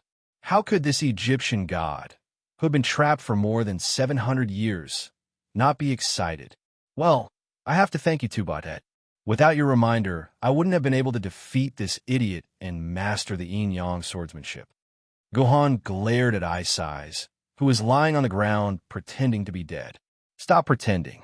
I know you're still alive, Ice. Didn't you want to kill me just now? I'm here now. You can do it now. Ice did not speak. It seemed that she planned to play dead until the end. It was not up to Ice to play dead. The entire trial formation was now under Gahan's control. With just a thought, Gahan could make Ice beg for death. How would Ice dare to act tough in front of Gahan? She could only hope that playing dead would appease Gahan. This was like being called to the office by the class teacher. The best thing to do was to lower your head and keep silent. If you continue to play this game with me, I'll feed the divinity to this husky right now. Seeing that Ice still did not speak, Gahan used his ultimate move. Sure enough, after hearing Gahan's words, the bear that was pretending to be dead finally got up from the ground. What do you want?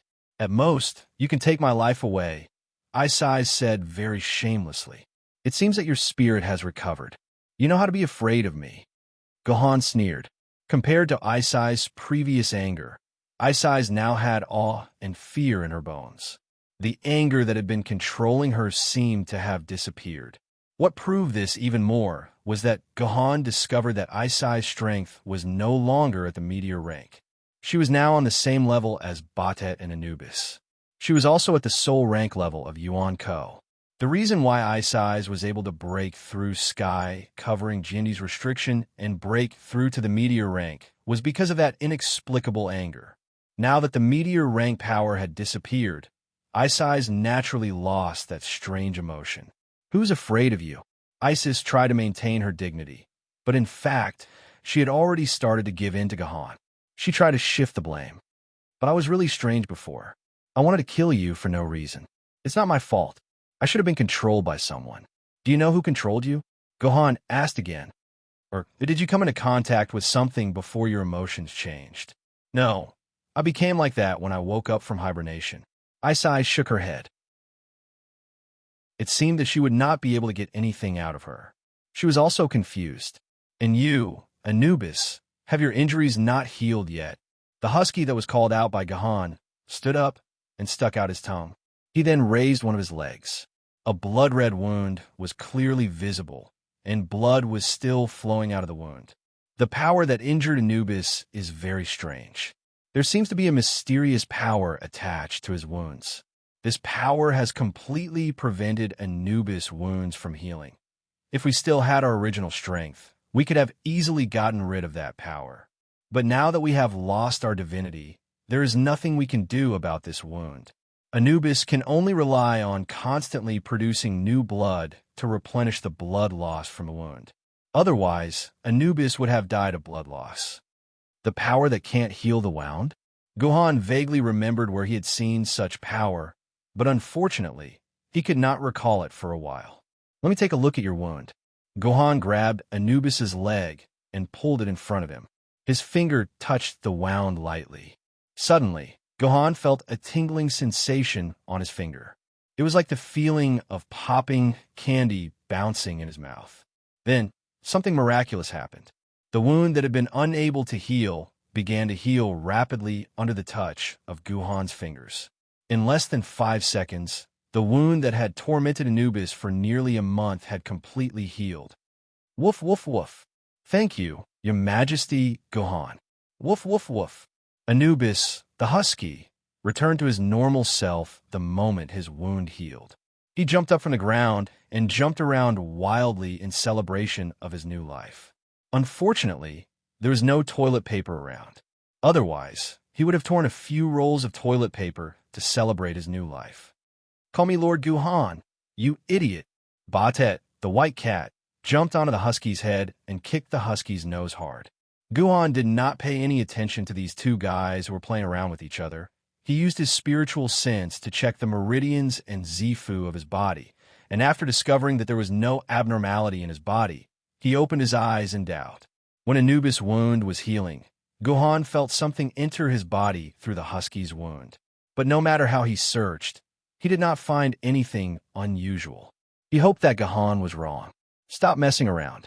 I summoned you here because there is something I need to deal with. Gohan clapped his hands. After I took control of the entire trial array, I learned a lot about it. Back then, Jatian Jindy did have an agreement with you. Now, you can leave this place. You are free. As soon as Gohan finished speaking, a spatial door opened in the room.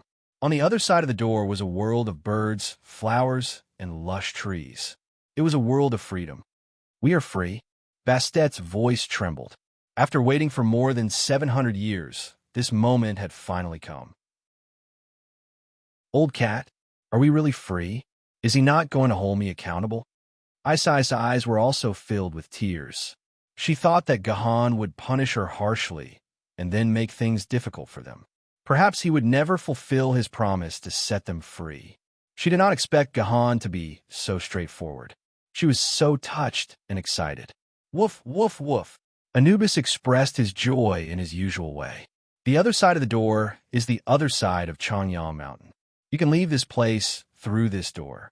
The trial array will no longer restrict you. I will not violate His Majesty Zhetion's promise to you. You are really free, Guhan said solemnly. Actually, Guhan was not lying. He was telling the truth. The other side of the door was indeed a world of freedom. The trial array would no longer restrict them. As long as they left this place, they would no longer have anything to do with Guhan. Hearing this, Guhan felt a bit stupid. These three Yuanhuas had the foundation of universe-level Yuanhuas and were the most useful subordinates in this trial formation. The other memory fragments were one-time use items. Only these three Yuanhuas could be used repeatedly. It went without saying that they would be a great help to Guhan in the future. And right now, Yuzhong City was in a huge crisis. These three universe-level Yuanhuas might be able to turn the tide and save the entire Yuzhong City from this disaster. No matter how he thought about it, Guhan shouldn't really let them go. It was too much of a loss. Of course, Guhan wasn't that stupid.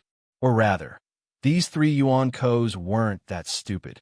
After a short moment of excitement, Bast was the first to realize that something was wrong. Master Guhan, shouldn't you remove the seal on our godheads? Batet had a flattering smile on his face. This was really difficult for him. As a cat, it was such a difficult thing to make his face show a flattering expression. Godheads. Guhan smiled evilly. P.S. Damn, when I use the word evilly, I feel like I'm even more devilish. What godheads? Naturally, it's our godheads. His Majesty sealed them when we were locked in the training formation. Please help us remove them as well. Oh, you're talking about that. Guhan continued to smile evilly. Then, he decisively refused. No, I can't remove the seal on your godheads. What? Upon hearing Guhan's words, Isis almost jumped up from the ground. If you don't remove the seal on us, then we'll be damned soul realm Yuan Ko for the rest of our lives. If we meet one or two trash sword-bearers or Yuan Ko, we'll be killed. We'll just be sending ourselves to our deaths if we go out. What does that have to do with me? Guhan looked at the three animals with disdain. I'm a human, and you're Yuan Kos. We're natural enemies. How can I let three universe realm Yuan Kos go out, so that you can continue killing sword-bearers? If it weren't for the fact that you've served His Majesty Shroud Heaven for so long, and that you have an agreement with His Majesty, I'd kill you right now. A Soul Realm Yuan Ko is still a Yuan Ko.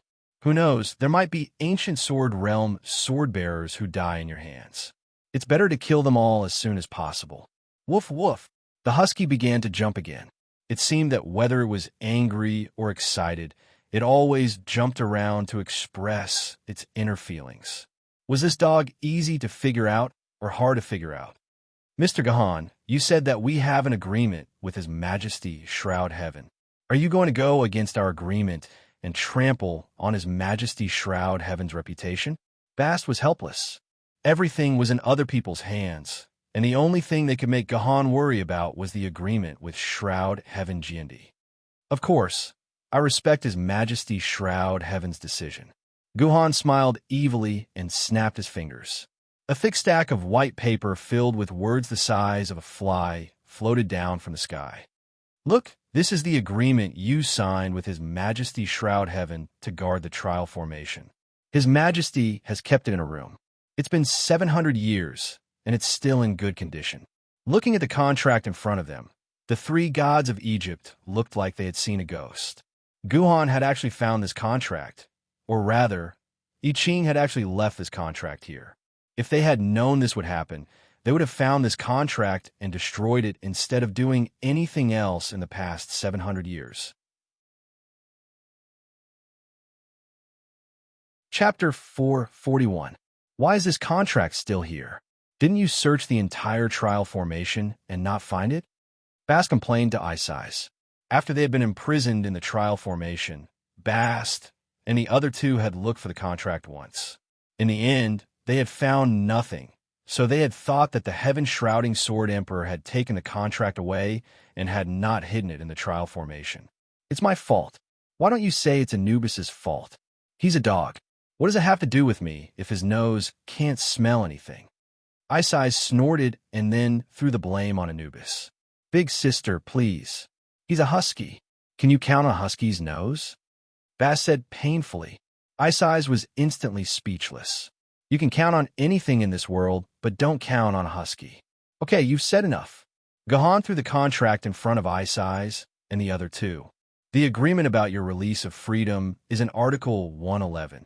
Article 111 says that when Gahan takes control of the trial formation, he will return to the three gods, Ice Eyes, Bast, and Anubis, absolute freedom.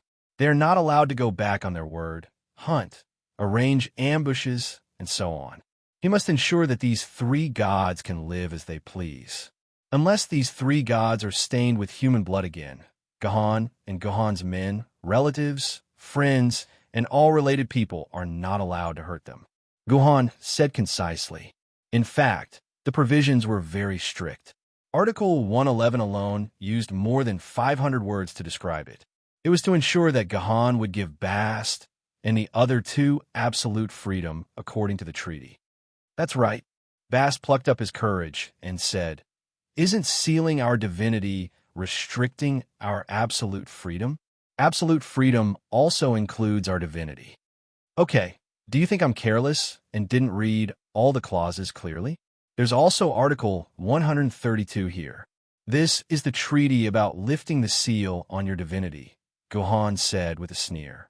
Upon hearing Gahan mention Article 132, Bast's last hope that Gahan was careless and did not read all the clauses was shattered. Rule 132 says that if you want to remove the seals on your godhoods, you must take the initiative to help and maintain the trial formation. When Gahan enters the training formation, you must immediately appear in front of Gahan and explain the rules of the training formation in detail. You must also secretly protect Gahan and not let him get hurt in the training formation. You must also control the pace and make sure that Gahan is always in the lead. Bast and the other two were required to do a lot of things. There were more than 30 things in total. Basically, it was a cheat for Gahan. Gahan looked at it and thought, good heavens, if Bast and the other two did all of these things, Gahan would have successfully reached the top on the first day of entering the trial dungeon. How do you know that we didn't do these things? Bast was still quibbling. These are all done in secret. Of course, we are helping Lord Gahan in secret. Lord Gahan, aren't you the first person to enter the finishing line? Anyone with a discerning eye could see that Bast did not help Gahan at all. At most, he ran over to Gahan and explained the ins and outs of the matter to Gahan when he was defeated by Ice Eyes. Other than that, he did not do anything. At the very least, he did not do the first requirement of explaining the rules of the trial formation at the beginning. Well, these are all done in secret. Gahan sneered and glossed over this condition. No problem, he still had the 135th condition, the one that Bast could not refute. The 135th condition requires you to defend the finishing line. However, you're not allowed to stop Gahan from entering the finishing line. You can only stop other sword bearers from approaching the finishing line. Gahan threw the contract on the ground. Ice Eyes, what were you doing at that time? Bast could not refute this condition. This was also the reason why he gave up on doing the 132nd condition. With Ice Eyes blocking his path like a lunatic, he was destined to be unable to remove the seal on his godhood. What was the point of fawning over Gahan? Bothet instantly went limp and could no longer muster any strength. He was almost a useless cat now. All right, the facts are very clear. According to the contract between you and I Ching, there is no need for me to remove the seal on your godhood. You can leave now and enjoy your life of freedom after 700 years. Gahan gestured for Bast and the other two to leave. Woof woof. Anubis looked at Bast with incomparable sorrow. It had to be said that a husky's expression was very pitiful when it was sad. Even Ice Eyes looked at Bast pitifully. They were all hoping that Bast, the smartest among them, will be able to find a way to remove the seal on their godhood.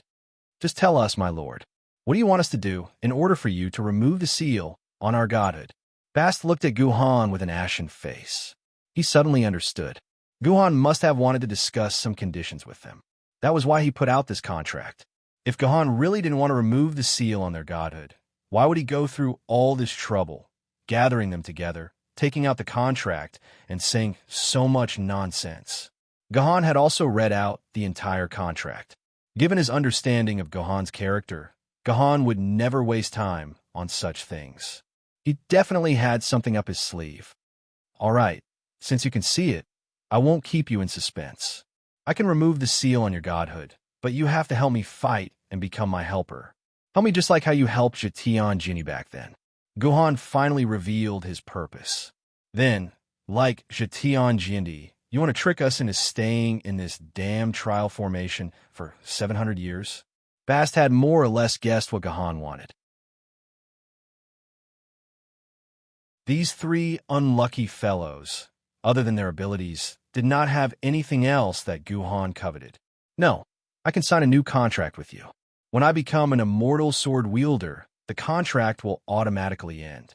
I must give you absolute freedom and remove the seal on your godhood, Gohan said calmly. Gohan said indifferently, if you really understand me, then you should also know that I am a person who keeps my words. Even if you're a Yuan Ko, I will still keep my promise. However, after you get your freedom, you must join the free city and become an absolutely neutral free person. If you are willing, we can sign a contract now. If not, you can leave.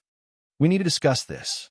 After Bast said that, he pulled Ice Eyes and Anubis to the side and began to discuss in a low voice. Although it was a discussion between the three gods, Anubis did not participate at all. He just kept barking. The ones who were really arguing were Bast and Ice Eyes. Ice Eyes wanted to leave immediately. She had had enough of being a subordinate of humans. More importantly, she had been trapped for 700 years.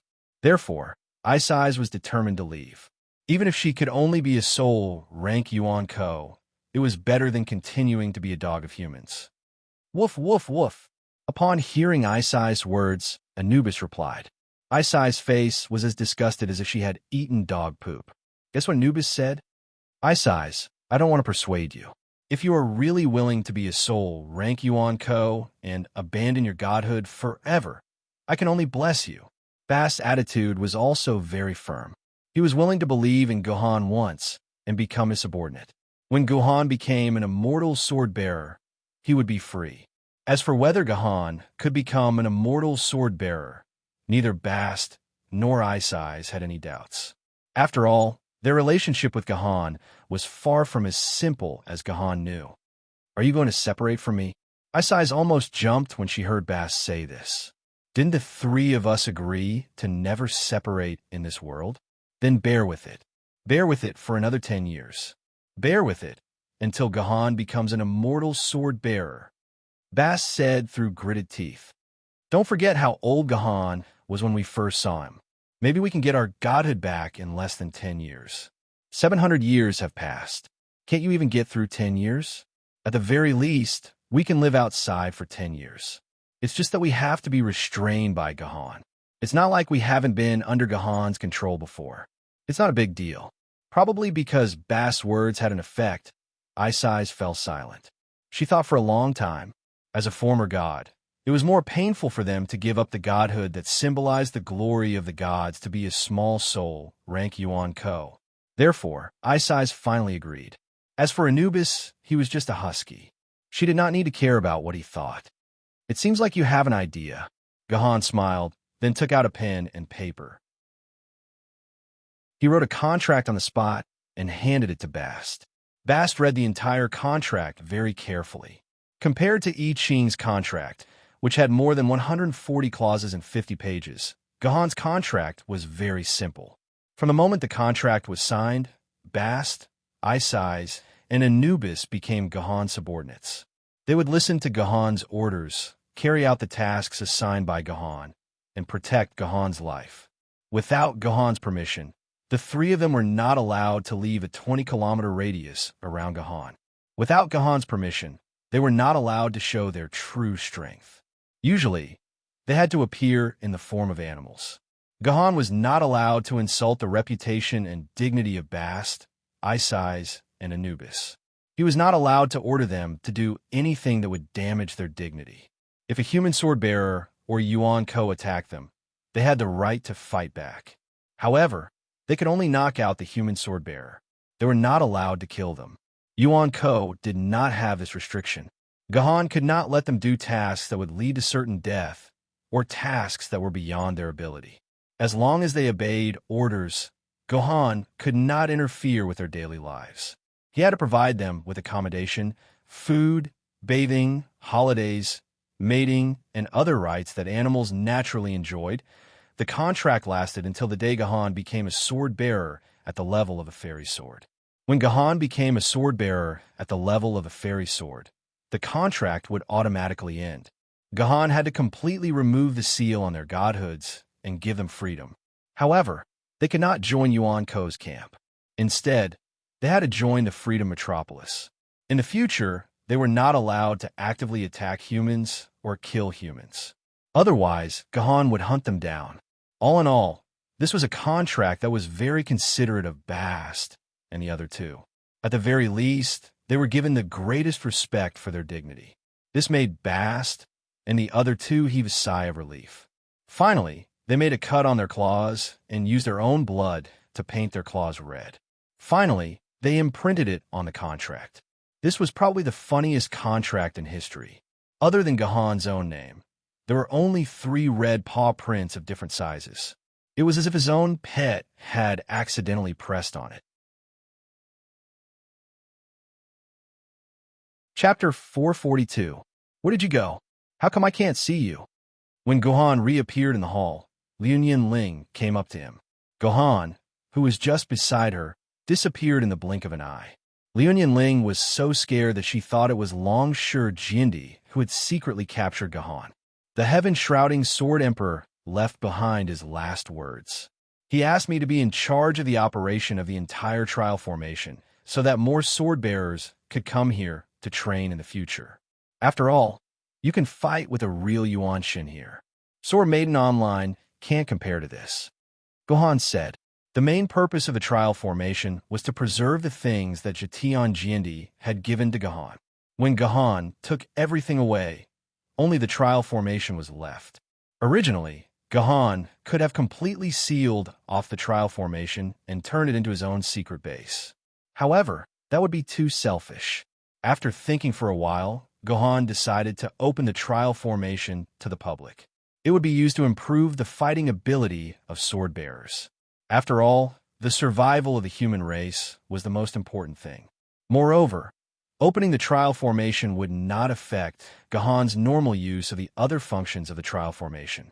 So, I went to the main control room of the trial formation to set up the rules.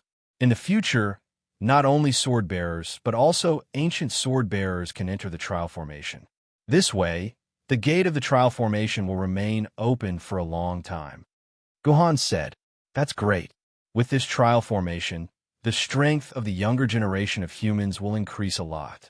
His Majesty Shroud Heaven shouldn't have used such a great place earlier. If it had been in operation for the past 700 years, our human race might have been a few times stronger. Fleeting Time Ling sighed. She did not doubt Gohan's words at all. Well, it would be great if that's the case. Gohan nodded his head. He had managed to cover up his disappearance.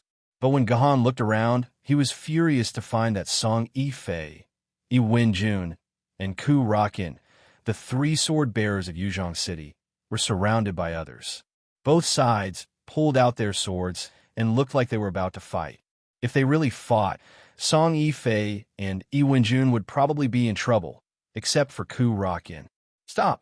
Do you think there's no one in Yuzhong City? Gohan yelled and jumped to Song Yifei's side, holding his sword in front of them. Seeing Gohan's sudden appearance, everyone unconsciously took a step back, intimidated by Gohan's imposing manner. There was nothing they could do about it. The battle between Gohan and Durandar was just too shocking. They knew that even if there were 10 of them, they would still not be Gohan's opponent, causing them to secretly feel a trace of awe towards Gohan. What? Do you want this king's sword from me too? When Gohan saw these people's expressions, he thought that they wanted to snatch his Dharch sword. He questioned them sternly on the spot. Even the sword Dharch did not manage to snatch it from his hands. How could he be afraid of these people? If you want the king's sword, take it from me. What kind of sword bearer are you to bully my friend? No, Comrade Gohan, I think you misunderstood. We have no intention of snatching your king's sword. Messi, the Gemini star of Buenos Aires, stepped forward and said, "Comrade Gahan, you should also know that the purpose of so many of us coming here is not to obtain this king's sword, but to bathe in the sword radiance when the king's sword is born and improve our affinity with the sword lady. It's just that you suddenly disappeared just now, Comrade Gahan. All of us thought that you ran away with the king's sword, so we had no choice but to invite these comrades from Yuzhong City to have a chat with us and visit Comrade Gahan's house in the future." Hearing Messi's words, Gahan's anger subsided a lot.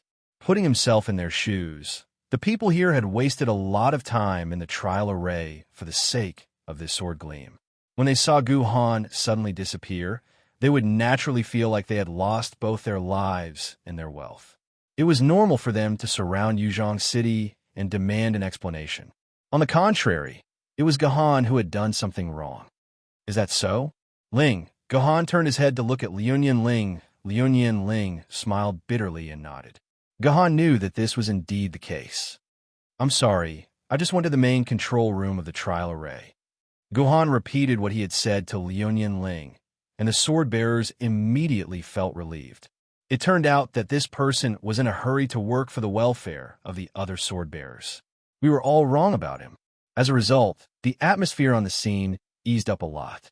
Messi also took the opportunity to say, "Comrade Gahan, since the misunderstanding has been resolved, shouldn't you let us bathe in the king's sword radiance together?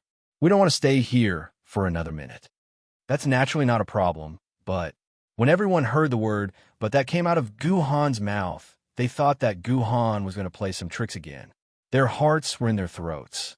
"It's just that I don't know much about the king's sword, so I'm not sure what the sword radiance is all about." Gahan was telling the truth. There were very few records on the internet about the sword radiance when the king's sword was awakened. It only said that when the sword radiance appeared, it could increase the success rate of synchronization of the sword bearers. As for the specific situation, there was no mention of a word. "So you don't know about this?" Messi heaved a sigh of relief and explained, "When the new king's sword touches the first human's sword essence, it will trigger the sword radiance. There hasn't been a new king's sword for hundreds of years, and there's no information about it on the internet. Only the king's sword family knows about it." "Is that so?" Gahan controlled his sword essence and touched the king's sword in his hand. Then, in an instant, the king's sword emitted a dazzling golden light that blinded everyone's eyes. However, the magical thing was that such a bright light did not hurt their eyes at all. Instead, it touched everyone's heart with a sense of tranquility and warmth. However, under the cover of the golden light, they could not see their surroundings clearly. In the golden light, there was a faint roar of a dragon and a tiger.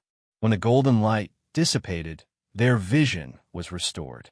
Everyone felt that their bodies were a little different, but no one could tell what was different about them. "Is this the sword radiance?" Messi lowered his head and muttered to himself. Although he knew about the sword radiance from his family's ancient books, there had not been a new emperor's sword for hundreds of years after all. He was also at a loss as to what the sword radiance was like. It was not until the sword radiance shone on his body that he realized that what the ancient books had said was true. His innate talent had really been improved.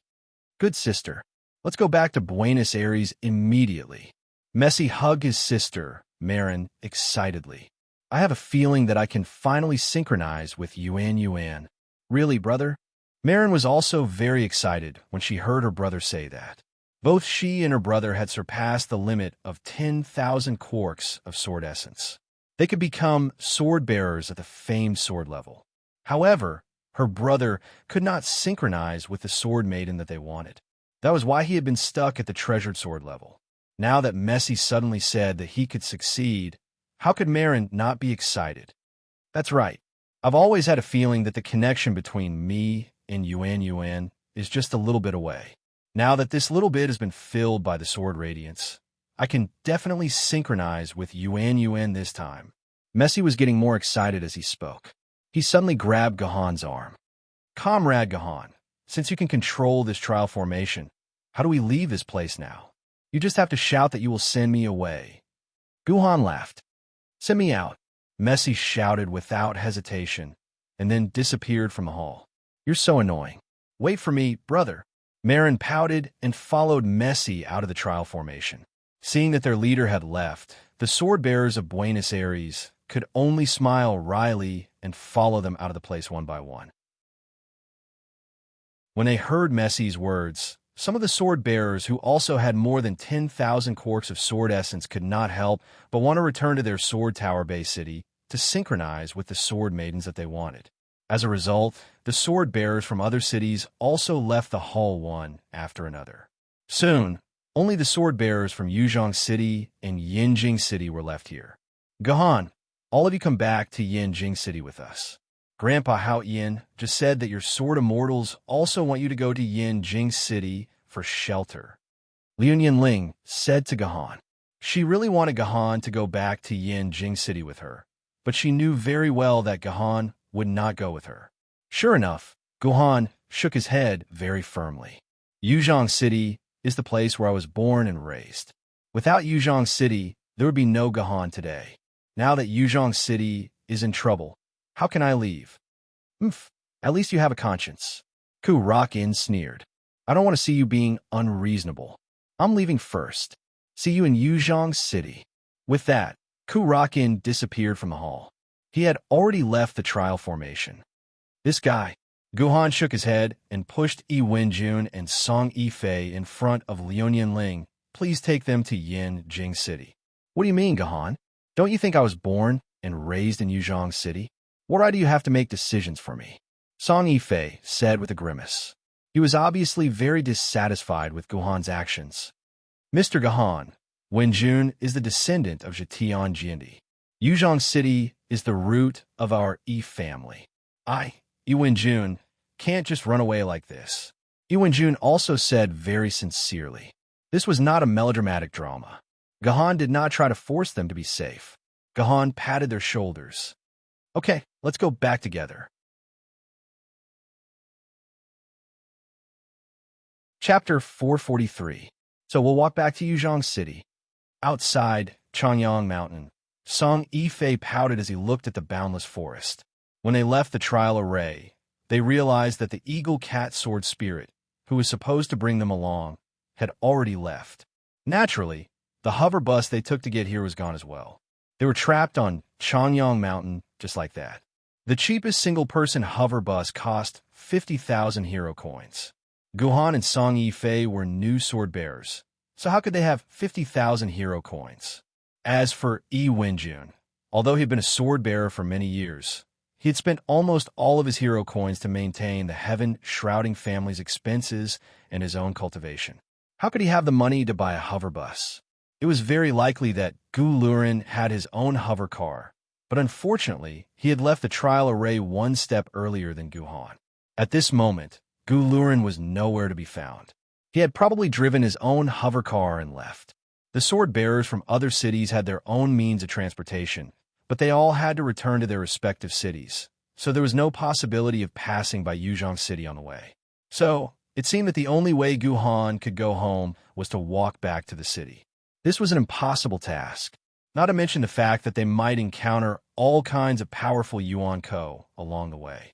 Even if Guhan and the others had a smooth journey and did not encounter any enemies, it would take them at least half a year to get back on foot. When Gahan first left the trial formation, he was busy arranging for the Egyptian deity trio. When he returned to the temporary camp, he did not know that the eagle cat sword spirit had already left. At that time, there was only one hover bus left in the temporary camp. If he had known, he would have asked Liu Ling to borrow a transportation. Why don't we follow them to Yinjing City first? Once we reach Yinjing City, we'll think of a way to get back to Yuzhong City. Song Yifei suggested. At that time, the only hover bus that had not left was the one from Yinjing City. Once the people from Yinjing City left, Gahan would really be trapped in Changyang Mountain. That's the only way. Gahan smiled bitterly and nodded. Things are just so funny. He had just rejected Liu Ling's request to return to Yuzhong City, but now he had to follow her to Yinjing City because of the lack of transportation. What was going on? In fact, it wasn't that Guhan didn't have any other way. The three new deity underlings could come in handy. Eye-sized giant bear was much faster than any hovercraft when it ran at full speed. If he rode on Eye-Size's back, he would definitely be able to return to Yuzhong City very quickly. Unfortunately, it was clearly stated in the contract that he couldn't do anything that insulted the dignity of Isis. For a deity, using them as mounts was definitely a shameful thing. Moreover, Gahan was not alone. Song Yifei and Yi Wenjun were by his side. It was impossible for Gahan to leave them behind. Mr. Gahan, have we decided to follow them to Yinjing City? Yi Wenjun suddenly interrupted with a bitter smile. If that's the case, we'd better hurry up. I see that everyone in Yinjing City has already boarded the hovercraft. They're about to leave. Gahan looked up and saw that the door of the hovercraft had indeed closed. The engine was roaring, and it had begun to accelerate slightly, ready to leave. Wait! Everyone in Yinjing City, please wait. When Gahan saw this scene, he couldn't care less about his cold demeanor anymore. He immediately shouted loudly, hoping that Yinjing City's hoverbus would stop. Gahan was sure that his voice was loud enough for the driver of the hoverbus to hear, because the hovercraft needed to monitor the surrounding environment during its journey. Any small sound would not be detected by the hovercraft sound collection system. Therefore, the driver of the hovercraft must have heard Gahan talking to them. However, the driver turned a deaf ear to Gahan's words. Instead, he stepped on the accelerator, accelerated, and directly rushed out. In the blink of an eye, only a graceful figure was left, gradually disappearing into the horizon. What's going on? Have we been abandoned? Yi Wenjun saw the hovercraft of Yinjing City disappear into the distance, completely dumbfounded. Not only was Yi Wenjun a little dumbfounded, but even Gahan was a little dumbfounded. Did they really have to walk back to Yuzhong City? What are you guys doing here? Suddenly, a girl in white rushed out of the forest and smiled at the three dumbfounded people in Yuzhong City. Miss Ling, why are you still here? Didn't you board the hovercraft and leave together? Seeing Ling appear, Yi Wenjun's face was full of surprise. Great! Others might not have a hovercraft, but Miss Ling definitely had one. Now they were saved, and they didn't have to walk back to Yuzhong City. When I found out that the Eagle Cat Sword Spirit left first, I guessed that you fools would not be able to return to Yuzhong City. Liu Ling walked in front of Gahan proudly. How about it? I guessed it right.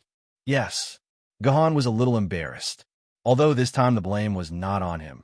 He had indeed miscalculated a step. Lin, that's enough. Stop teasing Gahan. Since you're here, you must have a way to get us out of here, right? Song Yifei enthusiastically hugged Liu Ling's arm, looking like a normal close friend.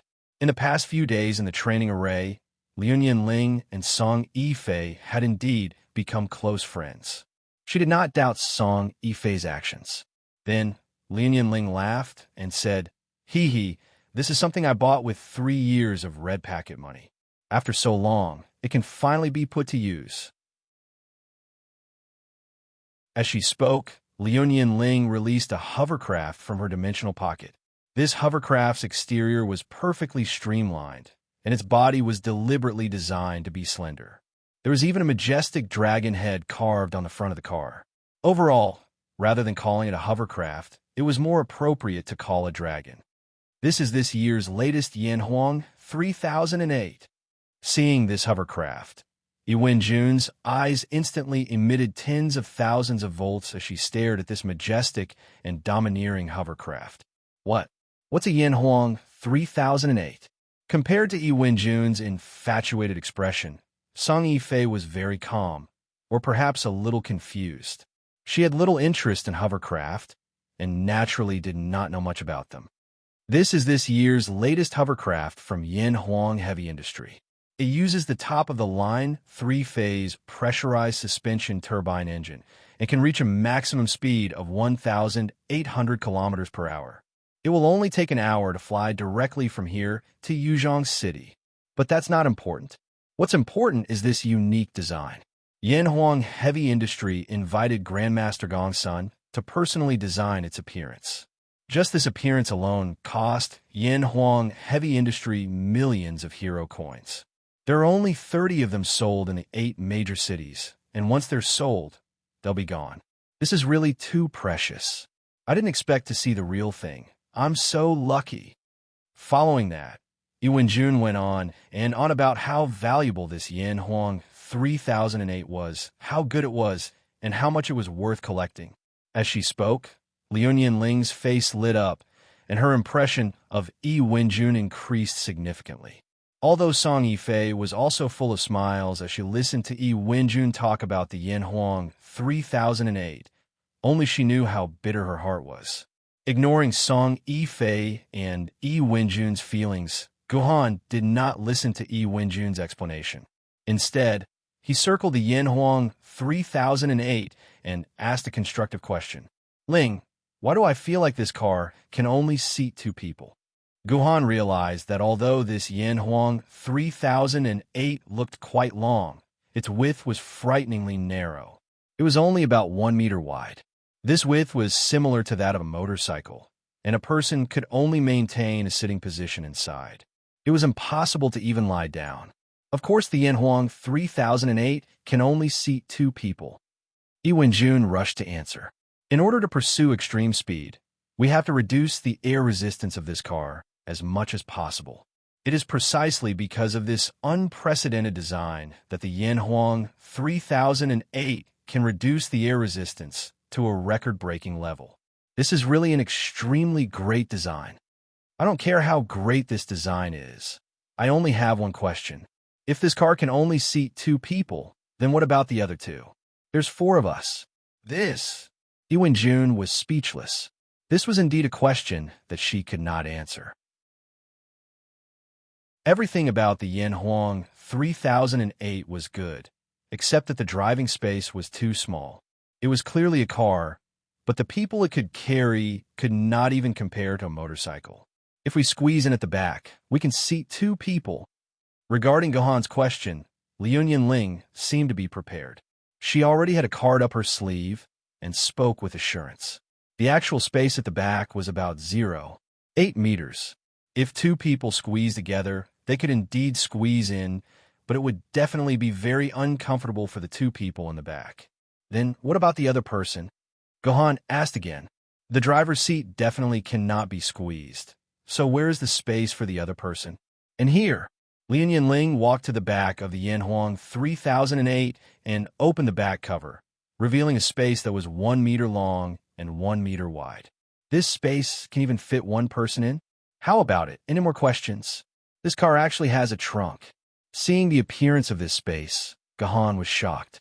Having lived for so long, Gohan had never heard of a hovercraft with a trunk that was an antique design from 1,000 years ago. Ever since humans invented the dimensional pocket, the trunk had completely lost its use. With something as convenient as the dimensional pocket, the trunk was undoubtedly an extremely useless design. Therefore, ever since the invention of the hovercraft, there had not been a single hovercraft equipped with a trunk. The space saved was used to improve the user's riding experience, or to optimize the layout of the vehicle. In short, the trunk had completely disappeared from all forms of transportation. This is the true greatness of the Yan Huang 3008. Seeing the trunk, Jun was actually moved to tears. This is a type of sentiment. Do you understand sentiment? Before the apocalypse, there was a famous saying, "Those who sell their hammers are inferior to those who sell their emotions."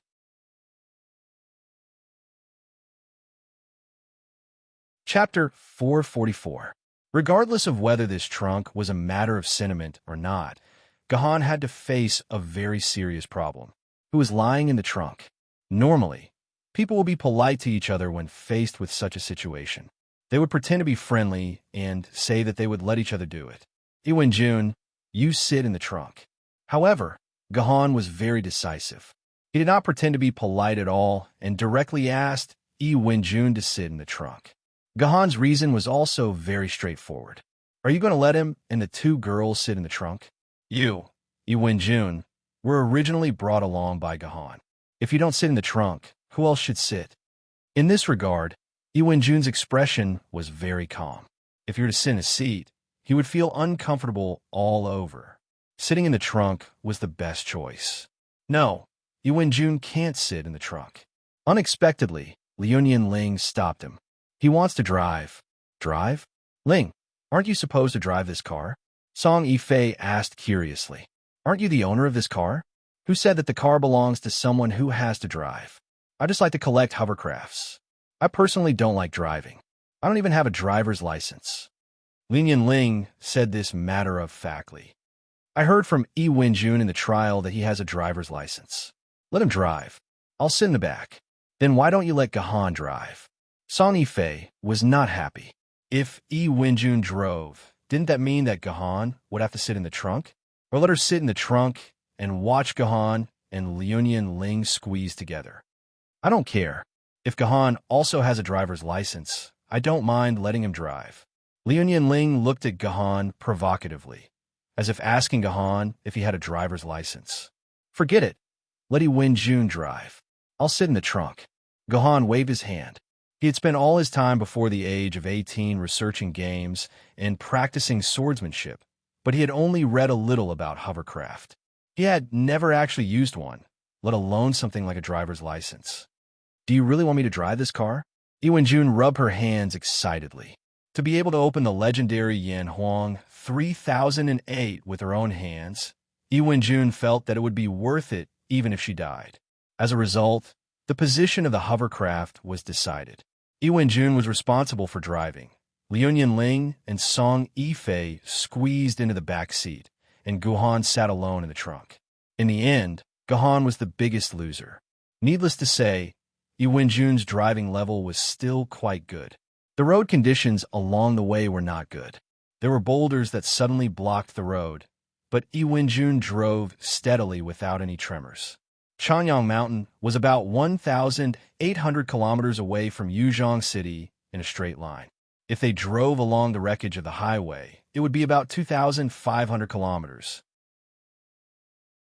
Although the Yanhuang 3008 could reach a top speed of 1,800 kilometers per hour, that was only in theory.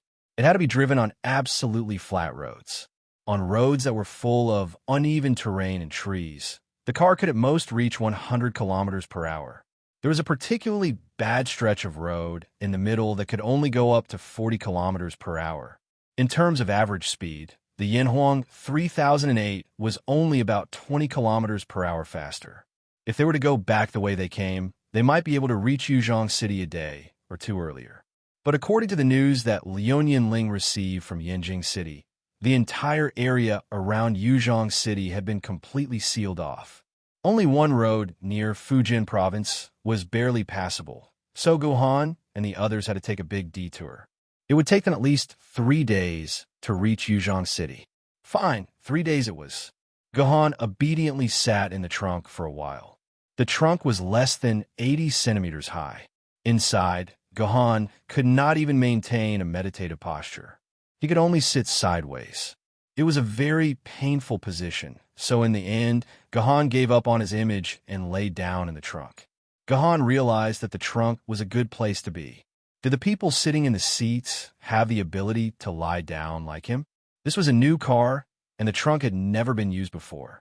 Apart from the unique plastic smell of a new car, there was no other dirty things inside. Gahan just lay down in the trunk. Perhaps it was because the space was too small to do anything. Gahan found that he actually had a rare moment of leisure. He did not need to think or think about anything. All he needed to do was lie down quietly. He did not need to think about what he was going to do next. This was a rare opportunity for Gahan to relax. Accompanied by the rocking of the hovercraft, the faint roar of the engine, and the voices of Liunian Ling and Song Yifei, Gahan slowly closed his eyes and fell asleep. It was a very deep sleep. Gahan did not even have a dream. It was not until he felt his head moving that Gahan woke up from his dream. As soon as Gahan opened his eyes, he saw a white and tender little foot swaying in front of his eyes. From time to time, it would use its clear toes to pinch Gahan's nose. No wonder Gahan felt slightly suffocated in his dream. What is this Guyan doing? Gahan thought angrily. He forgot to mention that when he left the trial formation, Gahan brought Guyan out with him. The reason was very simple. Because Gahan had mastered the trial formation, he found the lost Guyan in a separate room. Although Gahan could see that Liunian Ling still had some doubts about this, and felt that something was wrong. Liu Ling could not think of what was wrong, so she could only keep quiet about it. Gu Yun was naturally not placed in the trunk. She was taken by Liu Ling and Song Yifei to sit in the back seat, which made the already narrow space even more cramped. The small and tender foot in front of Gahan naturally could not belong to Liu Ling or Song Yifei. It could only belong to the restless Gu Yun. This girl took advantage of her being a child, and only her foot could pass through the small door behind the seat and reach Gahan's face. Generally speaking, there would be a small door connecting the trunk and the back seat. The people in the back seat could take something out of the trunk through the small door. Now that Gahan was lying in the trunk, the small door naturally had to be kept open so that oxygen could flow into the trunk through the small door, lest Gahan suffocate to death. Gu Yun used this small door to put her foot on Gahan's face. "Brother, you're awake." Gu Yun's voice passed into Gahan's ears through the sword mark. "Brother, do you think Xiaoyun's foot is beautiful? I'll give you 3 seconds. You immediately take your foot back." Gahan rolled his eyes and threatened Gu Yun fiercely. "Hee, brother, look at Yun Er's 2 toes. What's on them?" Gu Yun's voice was full of naughtiness. Although Gahan understood this, he still couldn't help but focus on Gu Yun's toes. As a result, he found that there was a black hair between Gu Yun's thumb and index finger. It was a typical short hair that was less than the length of a middle finger. However, it was different from normal hair. This short hair was abnormally twisted, with 5 or 6 creases on it. Normal hair was smooth. It might be a little curved, but it would never have traces like creases. But this hair was different. It was twisted as if it stayed in a conservative and oppressive environment and was pressed by something every day. This was not hair that should grow on humans' head. Could it be? Gahan thought a very bad scene. He could roughly guess where this hair came from. He angrily scolded Gu Yun. "Hurry up and throw this hair away. If something like this happens again, I'll—" "Brother, what are you going to do?" Gu Yun didn't care about Gahan's threat. She was still giggling. "Brother, don't you like this hair?" Just now, Yin Er's toes were placed in Brother's mouth. Brother even sucked a few times.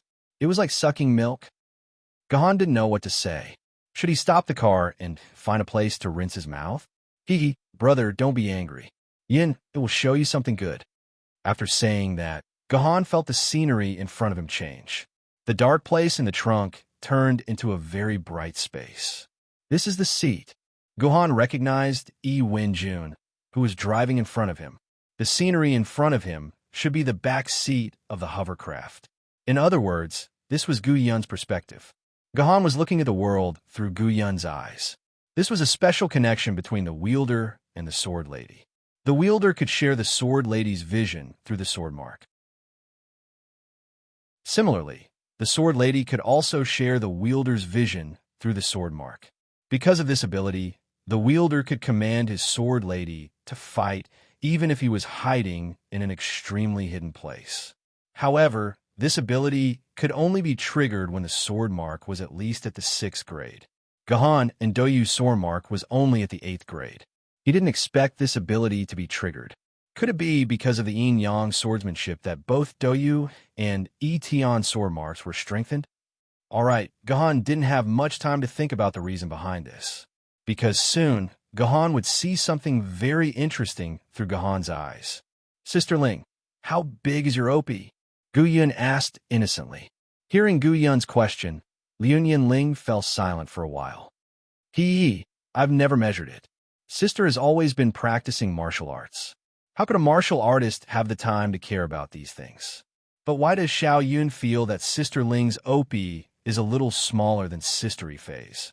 It was as if a little devil had appeared behind Gu Yun.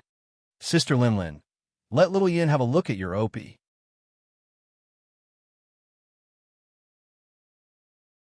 Chapter 445. Alright, Sister Lin will let you have a look. Let's see if Sister Lin's OP is big or not. Liu Ling pressed a button in the hovercraft, and a metal partition was lowered between her and the driver. She didn't forget to close the small door leading to the trunk, creating an independent space in the back row. Seeing that no one could see them, Liu Ling took off her top, revealing her 2 round breasts. Gohan, who shared Gu Yun's view, could see Liu Ling's entire upper body. When Liu Ling was wearing clothes, she didn't stand out, but once she took off her clothes, the size of her opie was really good. Wow, Sister Ling, you are so sexy. Gu Yun's eyes twinkled, and she said, looks like you really are a bit bigger than Sister Ling's. Yeah, don't lie to me. Liu Ling patted Gu Yun's head happily. Of course, Big Brother said that children can't lie. I, little Yun, am a good child who never lies. Gu Yun said cheerfully. Ahem, Liu Yin, you're only looking through Sister Ling's clothes. How do you know that Sister Ife isn't as big as Sister Ling when she takes off her clothes? Hearing Gu Yun's words, Song Ife was not convinced. She took off her top, showing her snow-white skin in front of Gu Yun. Come, let's see who's bigger, me or your sister Linling. After saying that, Song Ife purposely puffed out her chest, making the curves of her breasts rise a bit more. Two girls in underwear were sitting shoulder to shoulder, trying their best to compare whose opie pie was bigger. This scene made the blood in the peeping Gohan's body start to burn again. The side effect of 3 strikes of green lotus started to take effect again. Huh, they seem to be the same size.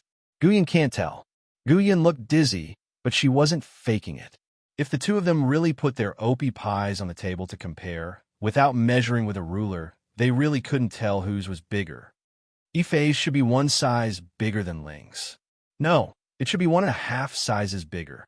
As a bystander, Gohan muttered the truth. But after saying that, Gohan regretted it. What the F***CK was he doing? Wasn't this acting like a hooligan? Was his eyesight supposed to be used here? How about this? Guyan rolled her eyes. Shine heard my brother say that the size of a girl's opie isn't important, but the shape of the opie.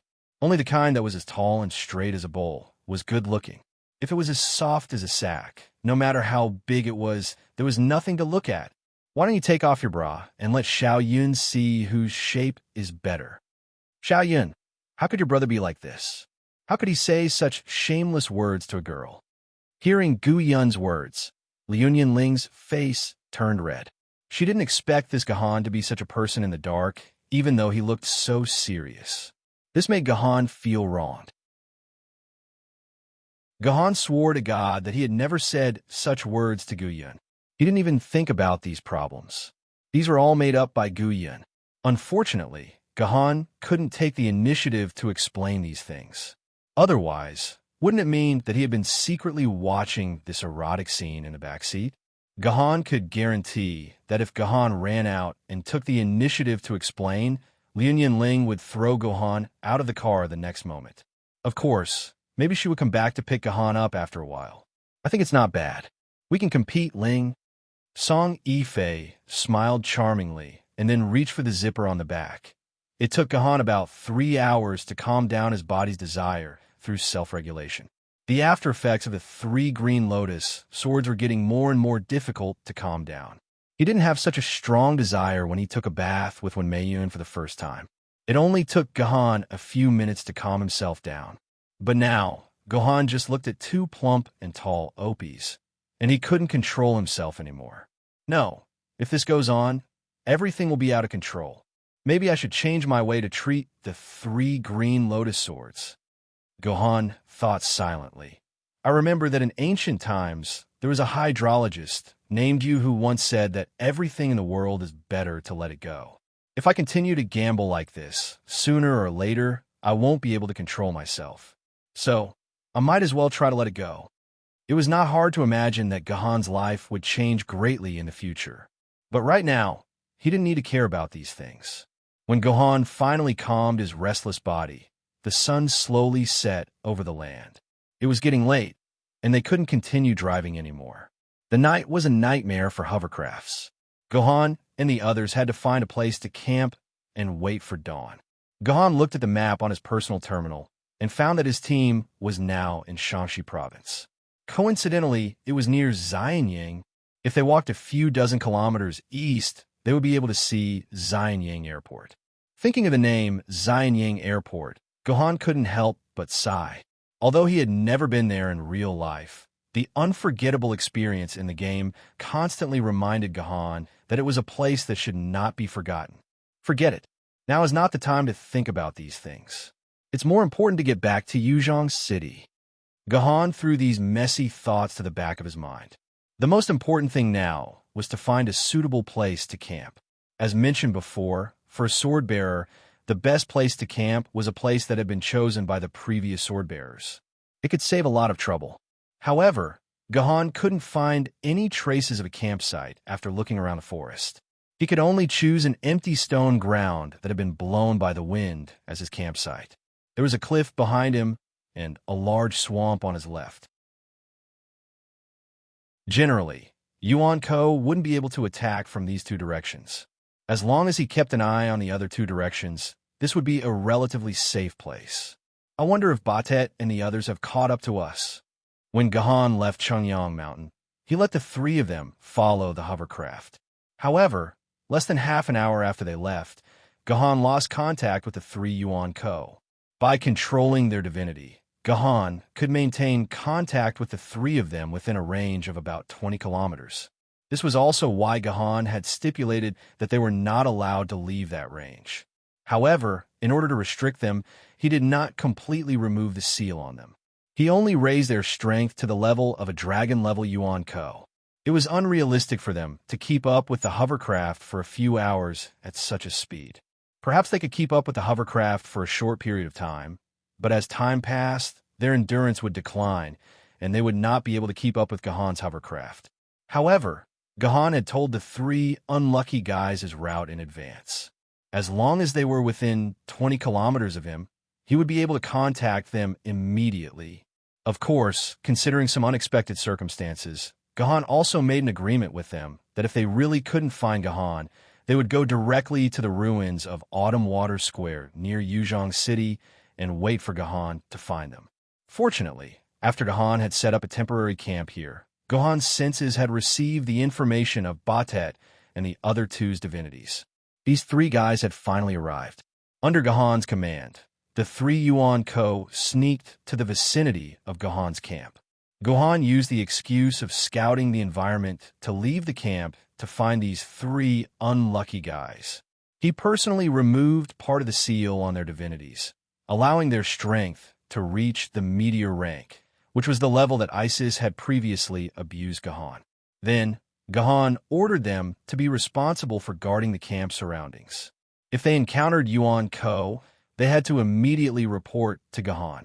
If Gahan's level was low, he could let Song Yifei and Yi Wenjun kill them as practice. If their level was high, he would let Gahan do it himself. If their level was higher, he would let Batet and the other two kill them. In short, with Batet and the other two guarding by his side, Gahan could have a good night's sleep. Unfortunately, Gahan did not sleep well in the end. On the contrary, he did not close his eyes for almost the entire night. When he met Song Yifei and the others the next day, there was a big dark circle around his eyes. Gahan, what did you do last night? I saw you tightly shut your tent and did not allow anyone to enter. You didn't even come to keep watch at night. Tell me honestly, did you do something unforgivable to Yi Qian? Seeing Gahan like this, Liuyan Ling angrily caught up with Gahan and questioned him sternly. This stinky guy actually had the nerve to let two girls keep watch at night while he slept soundly in his tent. No, Gahan denied it without hesitation. Could it be that you actually did something to such a cute Qingpin? Liuyan Ling deliberately raised her tone, the meaning in her words self-evident. What are you thinking about? Gahan rolled her eyes at fleeting Time Lin. His Majesty's shroud, the heavens, has left quite a number of sword scars in the area as a reward for being the first to complete the trial. I've been working hard all night just to raise the sword scars of poverty and Heavenly Reliance's sword scars. What's in your head? You're a sword mark. Liuyan Ling was stunned for a moment, then immediately smiled. Then let me ask you, what grade are your Qingpin and Yi Qian now? In any case, they're not any worse than your Heaven's Inquisition. Gahan said in a bad mood. Since when did the Liuyan clan lack sword marks? Liuyan Ling's Heaven's Inquisition sword had long since reached the first grade.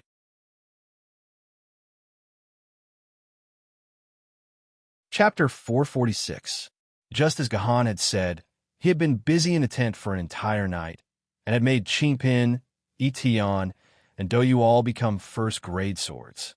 Etion and Douyu were fine, as they tightly shut their mouths and endured the pain, not making a single sound. However, Qingpin was like a pig being slaughtered.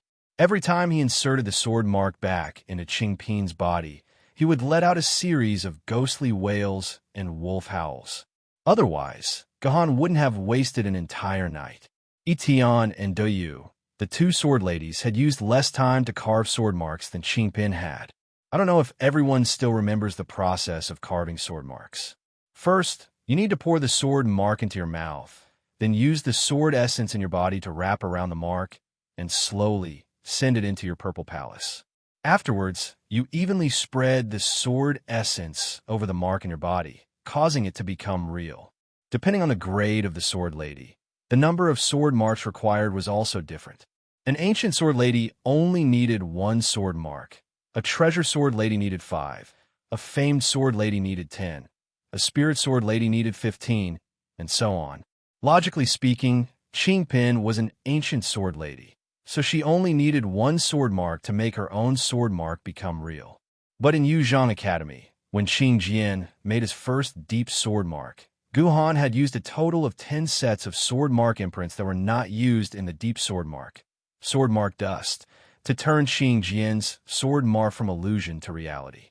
Previously, Gahan had thought that perhaps it was because his method was a bit rough, but this time, Gahan was completely sure that Qingpin's sword mark was indeed different from a normal sword lady's sword mark. She needed to use 10 sword marks to make her own sword mark become real.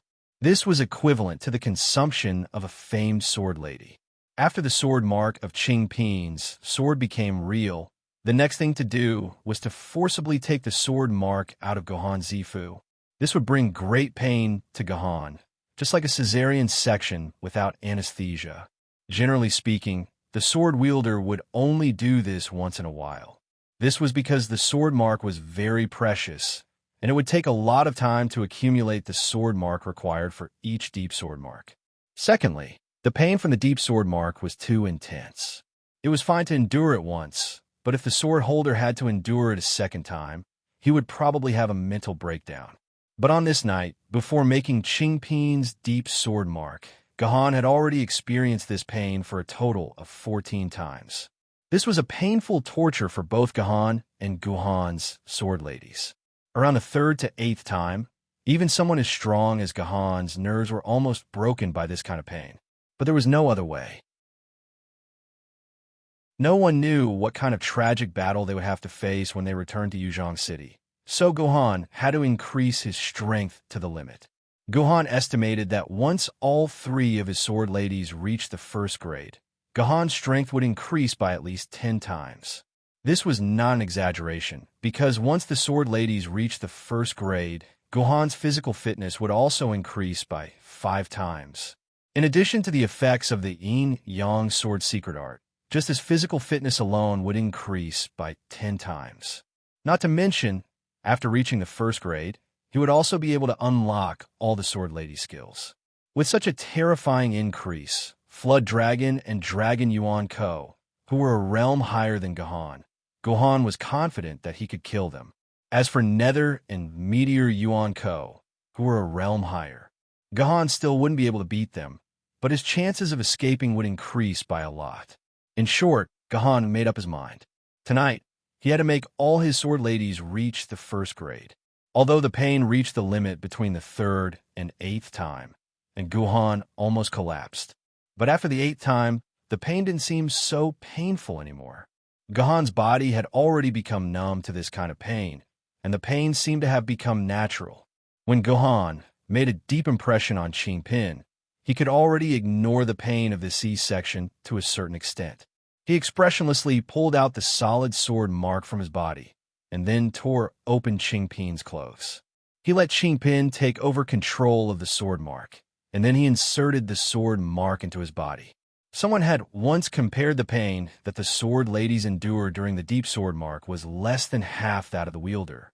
This was also the reason why the heavenly sword and the Douyu sword could endure 7 consecutive deep sword marks. But for Qingpin, this degree of pain seemed to be more than 10 times that of Gahan. The sharp tip of the sword only slightly touched her belly, and she began to howl like a pig being slaughtered, shouting that she absolutely didn't want a deep sword mark. Qingpin, be strong. I believe in you, you can do it. You just need to close your eyes and stab your belly.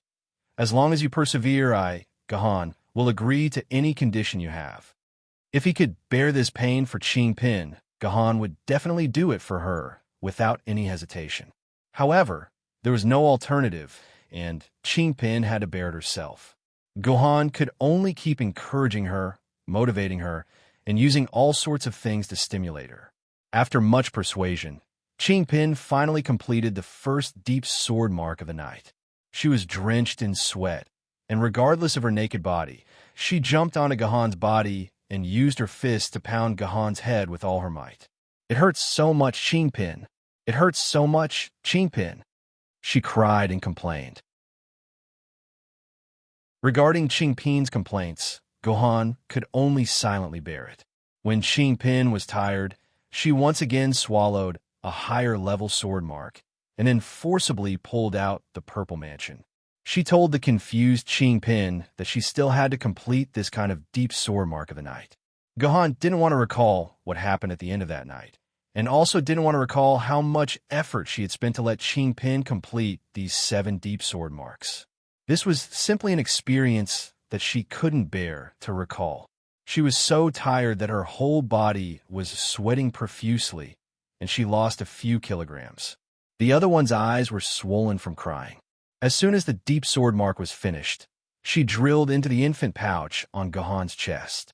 She slept for 2 days and 2 nights, and finally recovered her spirit. However, the way she looked at Gahan already carried a little bit of hatred, as if she couldn't wait to eat Gahan alive. All right, Qingpin, don't be angry anymore. From now on, you don't need to make any more deep sword marks. This is called once and for all. Before Qingpin fell asleep, Gahan comforted Qingpin like this. Little did she know that for Qingpin, there was no such thing as once and for all in this world. The next day, they continued to set out. Gahan was still lying in his trunk. At this time, Gahan was very grateful that he could stay in the trunk, because it gave Gahan an excellent opportunity to sleep. From the morning they set out, he slept all the way until the sun was about to set in the afternoon. Only then did Gahan slowly wake up from his sleep. After this sleep, Gahan's spirit had also almost recovered, but the dark circles on his eyes couldn't disappear so quickly, and they still hung on Gahan's eyes. You slept so comfortably all the way, Lian Ling said with dissatisfaction with her hands on her waist. This was completely different from her plan. She wanted to see Gahan uncomfortable all over in the trunk, instead of sleeping soundly and drooling. On the contrary, after the novelty at the beginning, squeezing in the back with Song Yifei and Gu Yun was an extremely torturous thing. After a day, Lian Ling's bones all over her body seemed to be stewed into radish pork rib soup. Well, you all go to sleep tonight, and I will be responsible for the night watch alone. Gahan stretched. Although he slept very comfortably, he could only sleep curled up in such a narrow space in the trunk. Gahan's bones were not much tighter than Lian Ling's. That's more like it. Lian Ling saw that Gahan took the initiative to take on the task of night watch, and her heart suddenly felt a lot more balanced. As it gradually became late at night, Song Yifei and Lian Ling squeezed into a tent to rest. After 2 days of squeezing together, these two people seemed to have a much better relationship.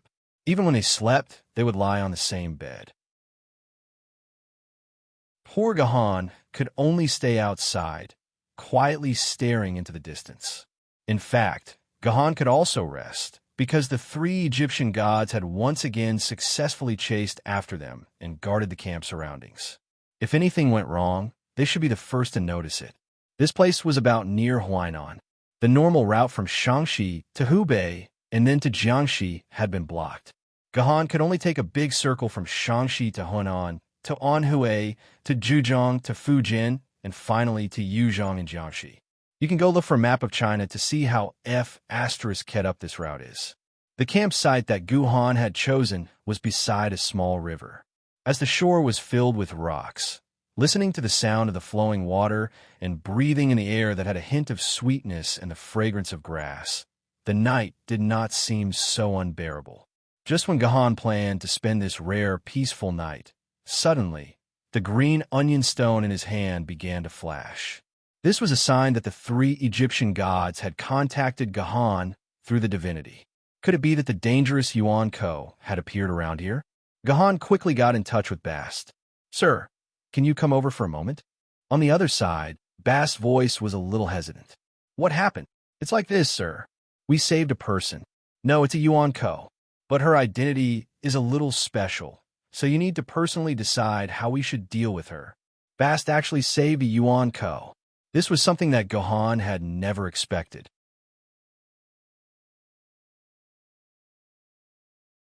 Chapter 447.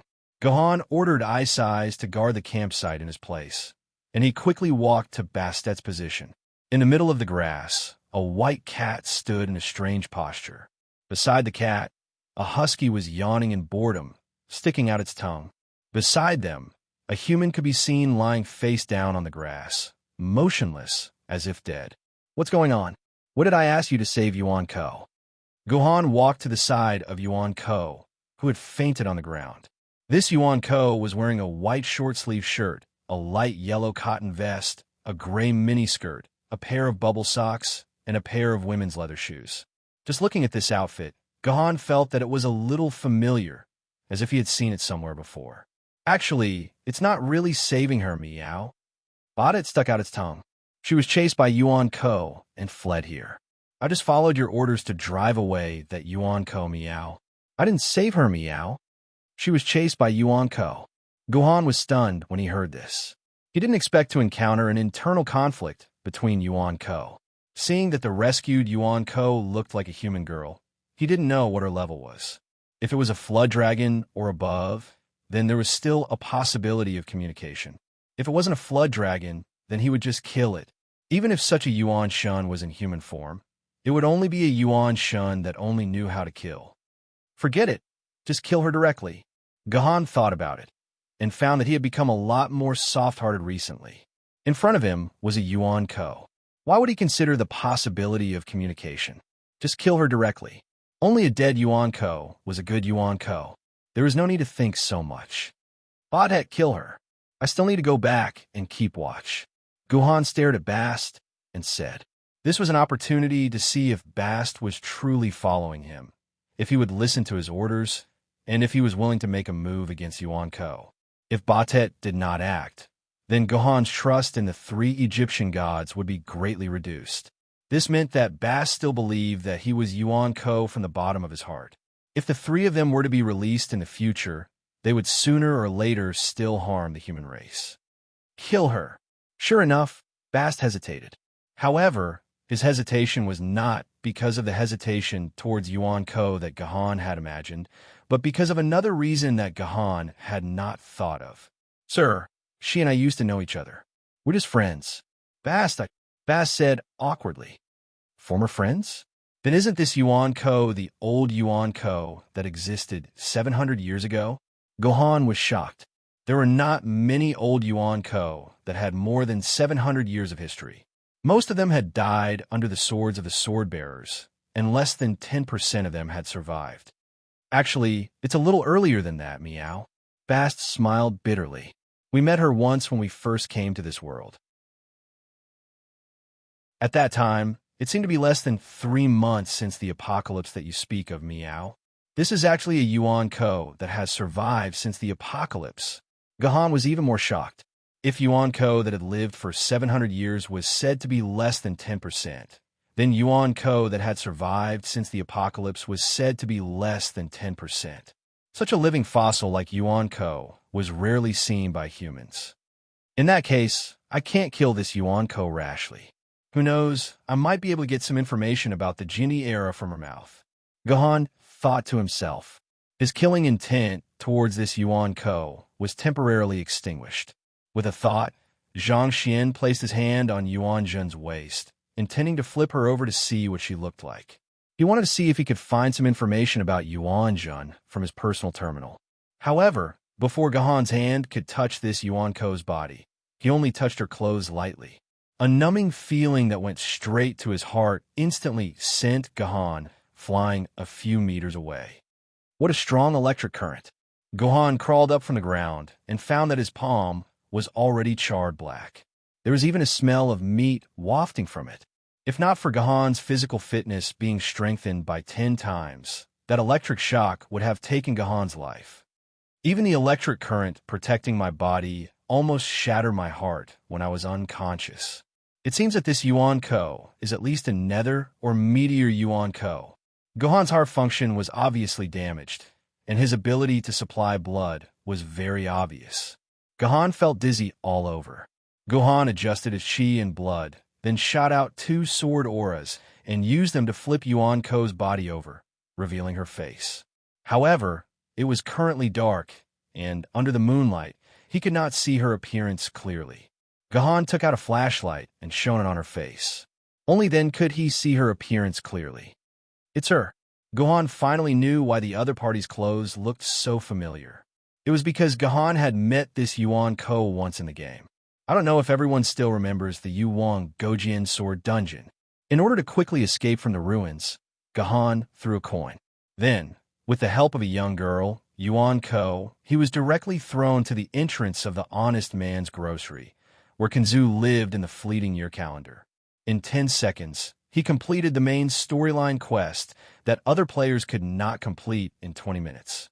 In order to study the method to clear this dungeon, Gahan had studied this important young girl, Yuan Ko, countless times. That's right, that young girl, Yuan Ko, was the Yuan Ko in front of Gahan. Gahan would never forget this face, a face with a hint of pride in its tranquility. This Yuan Ko was quite popular on the official forums. Every day, many new players would discuss this Yuan Ko's true identity. Especially after Gahan's Yuan Gojian sword dungeon was released, the discussion about this young girl, Yuan Ko, reached a climax. Countless people began to discuss this Yuan Ko's identity, but no one came to a conclusion. They did not even know her name, let alone meet her in real life. At this moment, this young girl, Yuan Ko, actually appeared in front of Gahan. Gahan could not help but sigh. This was the legendary fate. That's right, Bast just said that he was friends with this young girl, Yuan Ko. Does that mean that Bast is this young girl, Yuan Ko's true identity? Bast, what's this Yuan Ko's name? Gahan asked quickly. Name. Bast's cat face scrunched together. Meow. What's her name again? After meowing for a while, Bast finally gave up and said dejectedly, Sorry, sir. It's been too long. Bast has forgotten her name, Meow. Well, with such a small brain, it was understandable that it did not have a good memory. It was fine if it could not remember this Yuan Ko's name. However, Gahan did not give up.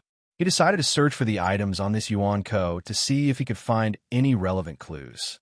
Gahan controlled his sword energy and carefully stroked the other party's body. Soon, he found a shield-shaped item on the other party's chest. It had a red background and a yellow 4-leaf clover printed in the center. Well, in fact, Gahan did not know if this flower was a 4-leaf clover. In fact, Gahan felt that it was more like 2 sanitary napkins stacked together. However, something as serious as the president probably wouldn't have sanitary napkins printed on it, so Gahan decided to treat it as a 4-leaf clover. In the center of the 4-leaf clover, there was a strange letter that looked like the English letter E written backwards. Which country's emblem is this? Or is it the emblem of some family? Or is it the logo of some company? Looking at this emblem, Gahan was a little puzzled. Next, Gahan found a few coins in the pocket of the other party's miniskirt. However, these coins did not look like coins because there were no numbers on them, nor were there key bank names and other information. There was only a frog printed on both sides, and the frog was printed very crudely. It was obvious that it was made by a small workshop. It was impossible for a coin made by a national agency. However, Gahan still found some clues from these coins. First of all, these coins looked extremely old. The bumpy pictures printed on them were almost worn out. The frog was a figment of Gohan's imagination. There were a few small words on the back of this coin. These words were so worn that only about 1/3 of the strokes could be seen. However, based on these remaining strokes, Gohan judged that these were not Chinese characters, but more like Fusang characters. To be able to wear to this extent, this coin should have a history of hundreds or even thousands of years. It should be the coin that Yuan Ko brought with her when she crossed into the human world. So, although this coin was old, it was well maintained. There was no rust at all. This was a very rare thing. From this, Gohan could judge that this Yuan Ko should be a Yuan Ko from Fusang. Sure enough, in another pocket on the skirt, Gohan found a certificate to prove this.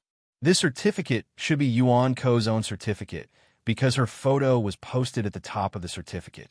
There were a lot of words printed on it, which should be the personal information of this Yuan Ko. Unfortunately, it was not as good as the coin. The words on the certificate had been worn for thousands of years, and 90% of the words had been lost. Only a few Japanese words and an LV5 level mark could be identified. In addition to the coins, badges, and certificates, Gohan could not find anything useful from the other party. For now, it seemed that the only way was to take off this Yuan Ko's clothes and see if there were any tattoos on her body to provide Gohan with clues. Well, it was just taking off her clothes.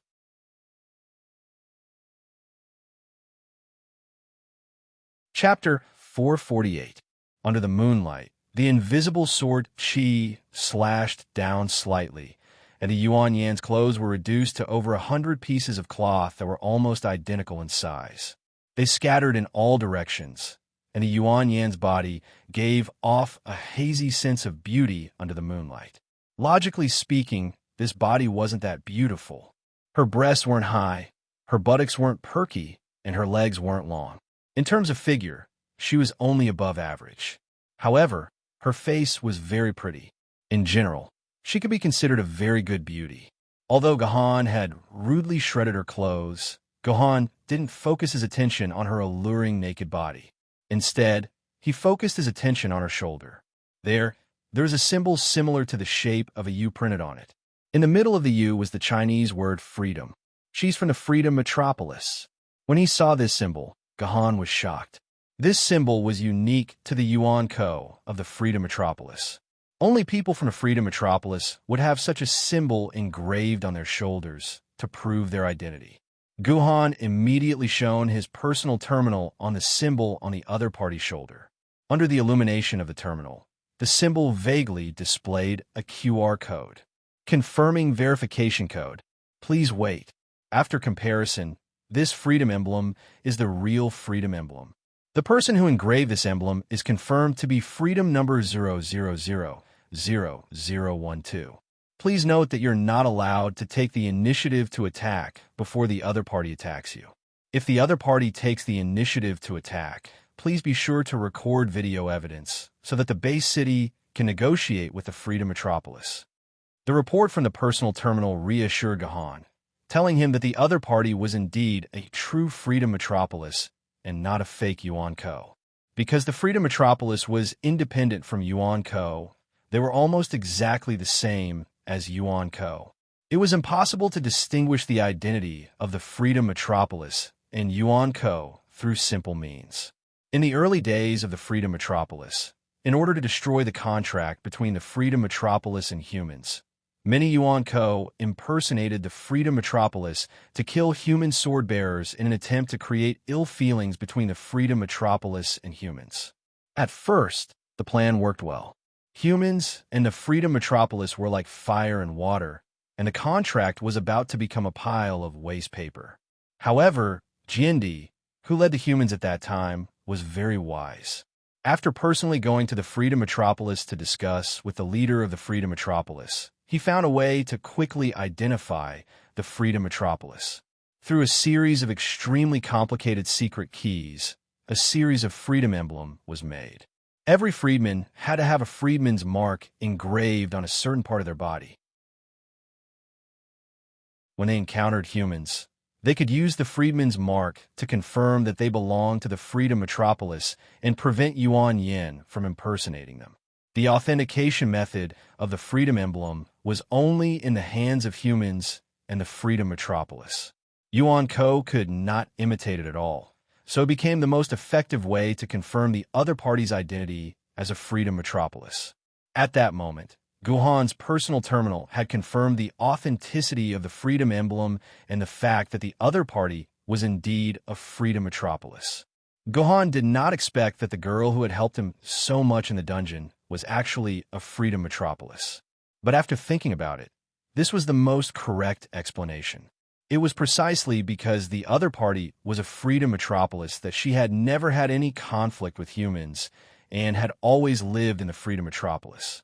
That was why there was no information about this Freedom Metropolis on the internet. However, Guhan guessed that there was still information about this Freedom Metropolis in the official confidential information. Otherwise, Sword Maiden Online would not have been able to present her appearance 100% in the game. Right? Look at this Freedom Metropolis's serial number, 0000012. This meant that the other party was an extremely senior Freedom Metropolis. This also matched the situation of her appearing in the human world on the third day of the apocalypse. It was just that the Freedom Metropolis had been living in seclusion for the past 100 years, living a happy and comfortable life. Why would she suddenly appear here and be chased by Yuan Ko until she fainted? Well, these were not questions that Guhan needed to explore. Since the other party was a Freedom Metropolis, Guhan could not be like Yuan Ko and kill her directly, nor could he leave her here. Guhan had to wake her up.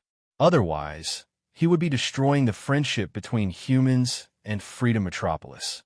But how should he wake up this Freedom Metropolis? It seemed that the human medical pods were useless to Yuan Ko. But soon, Guhan did not have to worry about this problem because the Freedom Metropolis's body suddenly moved, and at the same time, her eyelids twitched. It seemed that she was about to wake up on her own. This is bad. Seeing that the Freedom Metropolis was about to wake up, Guhan was not happy. Instead, he was shocked because the Freedom Metropolis was completely naked. The person who did it was none other than Guhan himself. If the Freedom Metropolis knew that he was the one who shredded her clothes, it might destroy the relationship between humans and Freedom Metropolis. Looking at the Freedom Metropolis serial number, she should be someone with a high status. Now that humans were about to enter the difficult sword era, he must not cause any trouble between humans and Freedom Metropolis. Guhan's mind moved. He immediately had an idea, and a plan formed in his mind. Where am I? Did Loki catch me again? The first thing Misaka Mikoto did when she regained consciousness was to figure out her current situation. She soon realized that she was still free, but it was only temporary. This was because in front of her, there was a perverted man looking at her lecherously. His evil eyes were fixed on her chest. Misaka Mikoto then realized that she was still naked. Needless to say, the person who took off her clothes was this perverted man. Ha, miss, don't be afraid. I don't want to hurt you, the man said with a perverted smile. I, Yin Zhonghe, am a gentleman. You were injured just now. I just wanted to help you heal. Yin Zhonghe, you're the pervert Yin Zhonghe. Misaka Mikoto immediately thought of Yuan Ko Yin Zhonghe. He belonged to the Martial Art Alliance, which was called Yuan Ko. He was the fourth of the four notorious villains, the vicious Yin Zhonghe. Initially, Misaka Mikoto was not interested in learning more about Yuan Ko. However, Yin Zhonghe was too famous and too evil. He was so evil that humans, Freedom Metropolis, and even Yuan Ko knew a lot about him. That was because Yin Zhonghe was an extremely detestable pervert, regardless of whether it was humans, Yuan Ko, or Freedom Metropolis. As long as it was a woman, he would use aphrodisiac on the other party, and that would be it. This person had defiled countless women in the past few hundred years. Many Freedom Metropolis had also been defiled by this animal. That was why Yin Zhonghe had always been on the wanted list of the Freedom Metropolis. However, Yin Zhonghe's Qinggong was too good. In addition to that, he had a pair of sharp eyes. He would not mess with any troublesome opponents. That was why he had been free for hundreds of years without being killed. Although the moonlight was dim and Misaka Mikoto could not see the person's face clearly. However, Based on the person's figure and general appearance, it was undoubtedly the pervert Yin Zhonghe. You pervert, I want. Misaka Makoto instinctively reached for her coin. However, when she touched her butt, she realized that her clothes had been taken off. The coin was nowhere to be found. Damn it. Misaka Makoto could not find the coin. She could only use electricity to attack her opponent. However, just as she was about to use the electromagnetic force in her body, she felt a sharp pain in her chest. She spat out a mouthful of blood onto Yin Zhonghe's body. Half of Yin Zhonghe's clothes were stained red with blood. Ah, don't be so agitated, little beauty. You're injured. Let big brother Yin Zhonghe comfort you. Yin Zhonghe extended his perverted hand to touch Misaka Makoto's body. Little beauty, you don't know this, but as long as big brother Yin Zhonghe give you a massage, you'll feel so good that you'll be able to fly to the sky and forget all the pain. Come, let your good big brother give you a kiss. No. Misaka Makoto's heart was filled with despair. She would not have the courage to live if this pervert defiled her body. However, she was severely injured by Loki. Who else could save her from such a desperate situation? Who would have thought that the famous super electromagnetic gun, Freedom City's university-level freedom warrior, Misaka Makoto, would be defiled by a mere dragon-level pervert, Yuan-ko Yin Zhonghe? This would probably become the funniest joke of the year. No, this century. No one knew that there was a coin hidden in Misaka Makoto's stomach. It was a coin that Misaka Makoto had saved for suicide. Once she used her electromagnetic energy to shoot the coin in her body, it would trigger all the energy in her body and turn her into a terrifying electromagnetic bomb. By then, everything around her would be blown to smithereens. P.S. Regarding Misaka Makoto, the author has only watched the 2 super electromagnetic gun animations.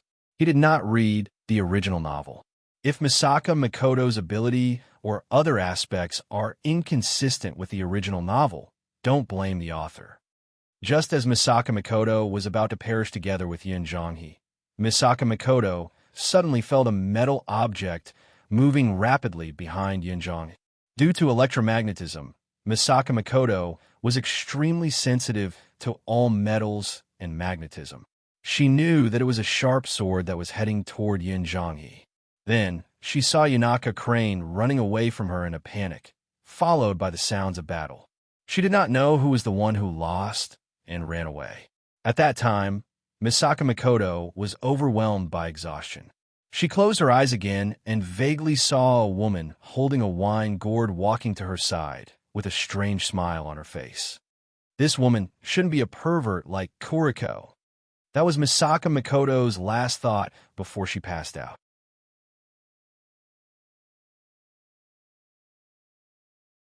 Chapter 449.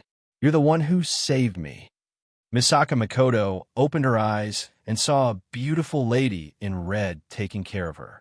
She recalled the figure she saw before she fainted and thought that the lady in red was the one who saved her. I don't have the ability to save you. The one who saved you is someone else. I'm just here to take care of you. Song Ife smiled. In the middle of the night, Guhan had asked Guyun to throw this person into his tent. He said that he had saved her along the way, and that it was inconvenient for him to be a man. Song Ife and Fleeting Time Lin were the only ones who could take care of her.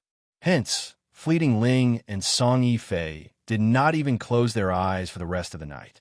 They spent all their energy trying to save the freeloader. The freeloader's body was coated with enough electricity to paralyze a person's heart. If it was not for the rubber raincoat and a few pairs of rubber gloves in Fleeting Ling's dimensional pocket, Song Ife would have been electrocuted to death by Misaka Makoto. In order to take care of this freelancer, the team decided not to set off and stayed in this temporary camp. It wasn't until noon that the freelancer slowly woke up. Miss Misaka, you're finally awake. The tent's curtain was pushed open, and Liu Ling walked in with a bowl of porridge in her hand. Yuan Ko did not need food to survive, as they could absorb the dimensional energy from the dimensional rift to sustain themselves. However, this did not affect their ability to replenish their energy through eating. Lu Yin knew that Yuan Ko did not have the energy to absorb the dimensional energy when they were weak. It was better for them to replenish their energy through eating. Moreover, as Yuan Yin in human form, eating was already their instinct. Being able to drink something warm at this time should make her body feel a little better. Thank you. Misaka Makoto took the bowl of porridge and gulped it down. She could feel her body recovering a lot of energy. You know me? After Misaka Makoto finished her porridge, she realized that the human girl had called out her name. Freelancers had always kept a low profile, and Misaka Makoto was one of the most low-profile freelancers. She was confident that the number of humans who could recognize her could be counted on two hands. She did not expect the girl to recognize her. How could Ling forget the powerful university-level freedom warrior, the faith that leaps at her fingertips, and the fearless super electromagnetic gun, Master Misaka Makoto? Liunyun Ling looked excited as if she had just met her idol. Miss Misaka, I grew up listening to stories about you and the Phantom Killer. If it wasn't for your photo at home, I wouldn't have been able to recognize you. Why do you have my photo in your house? Misaka Makoto blushed. I don't remember leaving any pictures for anyone other than the fleeting calendar. That's right, I am Liunyun Ling. The fleeting calendar is my ancestor. Liunyun Ling said with a smile. You are the descendant of the fleeting calendar, the descendant of the fleeting family. Misaka Makoto struggled to stand up. She was extremely excited. That's great. That's great. There's always a way out. I, Misaka Makoto, risked my life to escape and met someone who can save everything. Listen to me. Your Yuzhong City, no, the entire human race and us freelancers are in grave danger. We have to. Miss Misaka, you can't get too excited now. You need to stay calm. Liunyun Ling and Song Yifei quickly pressed Misaka Makoto onto the bed. Take your time and tell me what you want to say. Your health is more important. My health is nothing. Misaka Makoto spat out a mouthful of blood as soon as she finished her sentence. Countless sparks appeared on the surface of her body. It was a sign that she was losing control of the electric current in her body. Even though Song Yifei was wearing rubber gloves, the sparks still made his heart tremble. Liunyun Ling immediately kicked Song Yifei away to save him from being electrocuted. Miss Misaka, can't you control the electric current in your body? Liunyun Ling asked anxiously. I'm sorry. Because of Loki's curse, it's very difficult for me to control the electric current. Misaka Makoto said with a bitter smile. She would harm the people who had saved her even if she just lay there, let alone fight. Miss Misaka, do you still have the strength to put on this suit? The sparks on Misaka Makoto's body made it impossible for humans to get close to her. If she did not find a way to deal with the electric current, she might not even be able to communicate normally. Liunyun Ling had no choice but to take out a black bodysuit from her dimensional pocket and place it next to Misaka Makoto. What's this? Misaka Makoto furrowed her eyebrows when she saw the tiny, skin-tight outfit. She did not know why the skin-tight outfit looked so embarrassing. This is the absolute insulation diving suit that we humans developed, Liunyun Ling said with a strange expression on her face. As long as you wear this suit, you can insulate yourself from 1 billion volts of electricity. As long as you wear this suit, you should be able to stop the electric current from going out of control and hurting people. Insulate yourself from 1 billion volts of electricity. Misaka Makoto was stunned. It's not easy to make this kind of suit, right? Why are you guys interested in researching this kind of suit? This is specially developed for the purpose of getting through the Raging Thunder prison. Liunyun Ling's expression became even more strange when she mentioned the Raging Thunder prison. Or rather, her expression became even uglier. So that's how it is. Misaka Makoto seemed to have understood something. She nodded and did not say anything else. The Raging Thunder prison was a taboo for the Liunyun family. It was no wonder that Liunyun Ling had such a strange expression when she took out the suit. Although Misaka Makoto was severely injured, she could still move her limbs. She would be able to put on the bodysuit even if she was slightly slower. However, when Misaka Makoto peeled off the rubber raincoat that covered her body, she was shocked to realize that her body was still naked. Forget it, I was probably saved by this young lady from the Liunion family. It's not a big deal to let her see my naked body. Yufei, get Gahan here. He was the one who saved the people, and he's the one who saved Yuzhong City. He has to make the final decision. Liu Ling said to Song Yifei, who was numb from the electric shock. What did that mean? Was she not saved by this young lady from the Liunion family? Judging from a name, this Gahan was a man? Misaka Mikoto suddenly felt a chill run down her spine. She realized that a man had seen her naked body. Baudet, what do you think we're doing? At a location 5 kilometers away from the campsite, Benos and the other two were grumbling and grumbling. However, Baudet had reverted to his human form. He was an extremely handsome man with a head full of white hair. The other two were still in their animal forms. They were a bear and a husky. Good news. The corner of Bastet's mouth curled up slightly. Who would have thought that this super handsome man in Fujoshi anime was actually Bastet's white-haired cat? Go my ass. Isai's continued to grumble. Look at what we've been doing for the past few days. We ran all the way from Changyang Mountain to here.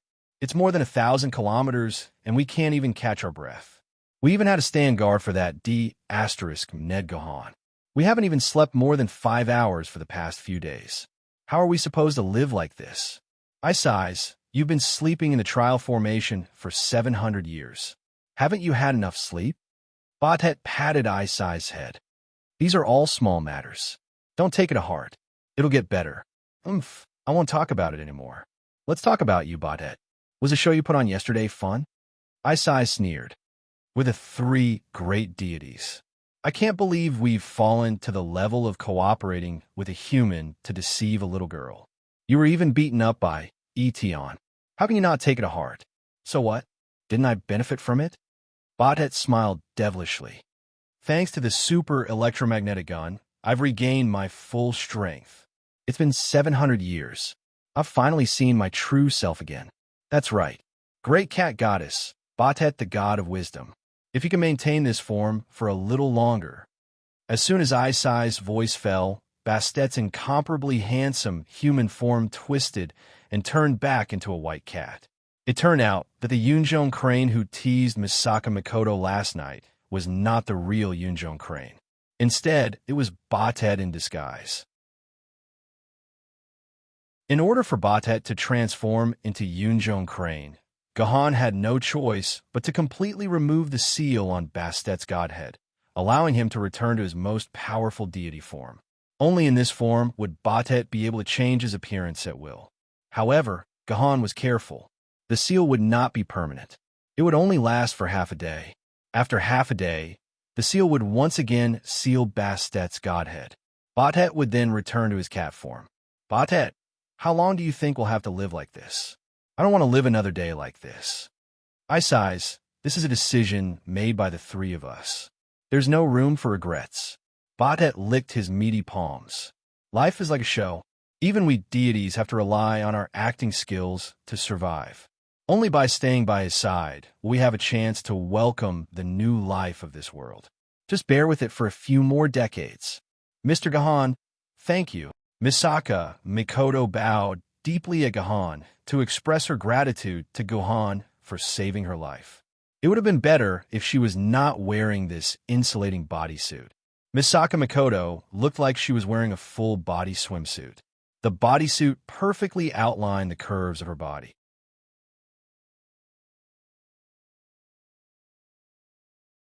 Chapter 450. Perhaps Misaka Mikoto felt that her clothes were too embarrassing. She decided to cover herself with a blanket, leaving only her head exposed. Ms. Misaka, are you feeling better? Can you answer some of our questions? As you can guess, we're filled with questions right now. Gohan asked with concern. It's all right. It's fine to answer some questions. Moreover, I have something important to tell all of you. Misaka Mikoto paused for a while and blushed. But before that, I'd like to ask Mr. Gahan a question. Was I brought back by Mr. Gahan? Of course not. Gohan smiled and shook his head. My sword mistress, Etienne, saved you. She reported that your clothes were destroyed by Yuan Ko, so I asked her to bring you to Ling and the others' tent. Don't worry, I hid far away and didn't look at them at all. Phew, Misaka Makoto let out a long sigh of relief. Her blushing face made her look extremely adorable. If she knew that her clothes were not destroyed by Yin Zhonghe, but by Guhan, she would have electrocuted Guhan with the super railgun. By the way, I found these things at the place where I found you. I'm not sure if they belong to you, Ms. Misaka. Guhan took out the badge, student ID, and coins that he found on Misaka Makoto and placed them in front of Misaka Makoto. However, he only took 2 coins. The other 3 coins were kept by Guhan. Guhan was not interested in Misaka Makoto's coins, but it was very difficult to find coins scattered in the forest. It was normal to find some of them. If he found all of them, it would raise suspicions. Of course, Guhan did not know that Misaka Makoto's intelligence was not high enough to notice these problems. Guhan was just trying to be smart. Thank you. Thank you very much. These things are very important to me. I thought I would never find them again. Misaka Makoto bowed at Guhan again and kept the things as if they were treasures. You don't have to thank me, Ms. Misaka. You said that you have something important to tell us. What is it? You can tell us now. Guhan finally asked the question that he wanted to ask the most. Yes, this is a matter of life and death for all of you. Mr. Guhan, I wonder if you can contact the Yuzhong City Sword Committee now? If you can, please let me talk to your sword god. Misaka Makoto's expression instantly became anxious. Guhan smiled bitterly. He clicked on his personal terminal and projected the signal search interface of his personal terminal. A radar scan image spun for a long time before a message popped up. No signal. Please leave this area and try again. As you can see, the signal here is almost 0. We can't contact Yuzhong City at all. Guhan shook his head. Logically speaking, there should be weak electromagnetic signals in this area. We can't use large amounts of data to communicate, but we should be able to send a few words. However, since Yang Fortress has been occupied, the signal amplification device there is probably gone as well. That's why there is no signal here. That's right. Every time Yuan Ko launches a major attack, he would use all sorts of methods to weaken the signal in the wilderness. I'm guessing that unless we can get within 100 kilometers of Yuzhong City, we won't be able to contact Yuzhong City at all. Liu Yinling added. However, there was actually another way to contact Yuzhong City. That was to communicate with Yuzhong City through the dimensional network of other base cities. The dimensional network converted signals into dimensional waves and sent them into the dimensional space. Then, through special receiving equipment, the dimensional waves could be received from the dimensional space in another location. It was an extremely fast method of communication. Moreover, Yuan Ko could not block such communication. That was also the reason why Sword Maiden Online could connect to other cities without any delay. However, the equipment required for the dimensional network was extremely complicated. It took up more than a square kilometer, and each base city only had one such piece of equipment. Therefore, the network could only be used in the base city. It was impossible to use it outside the base city. That means the only way for us to contact Yuzhong City is to get within 100 kilometers of Yuzhong City. Guhan concluded. He then asked curiously, "What's going on? Can't we find out?" Of course not. Misaka Makoto shook her head. I just want to tell Yuzhong City to immediately send troops to attack Mount Miling and take it back. Otherwise, if Rocky achieves his goal and obtains that thing, I'm afraid the entire Yuzhong City will be turned into a pile of dust in an instant. Turned into a pile of dust in an instant? Isn't that a little too much? Song Yifei's mouth was wide open. Disbelief was written all over his face. Even if Yuzhong City does not have Jindi's protection, we still have a dimensional wall to protect us. We also have 2 immortal sword tier seniors and more than 10 spiritual sword tier elites. It's impossible for them to be killed in an instant. Even if they have Hong tier or even desolate tier Yuan Ko, they can still hold on for a while. I'm not exaggerating. Miss Yifei, you might not know about it, but Miss Ling, you must have heard of the creation divinity. Song Yifei and Guhan had never heard of the term that Misaka Makoto mentioned. However, Liu Yinling definitely knew about it. When she heard the term, dozens of expressions flashed across her face within a second. All of them looked terrible. That's impossible. The creation divinity has been banished to the eternal barren dimension by our ancestors. It's impossible for it to appear in this world again. Liunian Ling's voice was trembling. As the descendant of the Liunian family, Liunian Ling was avoiding the question. Everyone thought that it would never appear again. However, it's in Loki's hands now. I saw it with my own eyes. There's no mistake. I was there during the battle 1,000 years ago, and I saw it being banished by the fleeting year calendar with my own eyes. When I first heard the news, I was even more reluctant to believe it than you are. However, it really did appear, and I can't be wrong about it. The power of the Creator's divinity and the energy waves are not something that can be faked. Misaka Makoto's words rendered fleeting time Rin speechless. Her understanding of the creation divinity was only from the information passed down in her family. However, Misaka Makoto was indeed someone who lived through that era. Her words were undeniable evidence. Can I ask, what is the creation divinity that you're talking about? Why have we never heard of it before? Song Yifei interrupted timidly. Her words were Gahan's thoughts. Gahan also wanted to know what the creation divinity was. I'm sure all of you know about the Mountain City War that the Liunian family is most proud of. Liunian Ling let out a long sigh. During the Mountain City War, everyone thought that Kinzu wanted to kill the 3 desolate level Yuan Ko that posed the greatest threat to mankind before he died. Little did they know that our ancestors started the Mountain City War to destroy the creation divinity. We don't know how the creation divinity came about. However, there's a legend among all the primitive level Yuan Ko. Whoever can absorb the power of the creation divinity will be able to surpass the limits of the desolate level Yuan Ko and become the unprecedented super Yuan Ko that can easily crush Jiandi.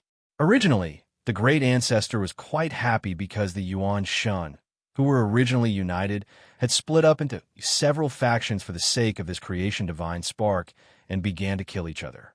This gave humans a chance to breathe and rebuild the base city. However, the 3 desolate level Yuan Ko came to a consensus and started researching the power of the creation divinity. They planned to launch an all-out war against mankind after they achieved a breakthrough.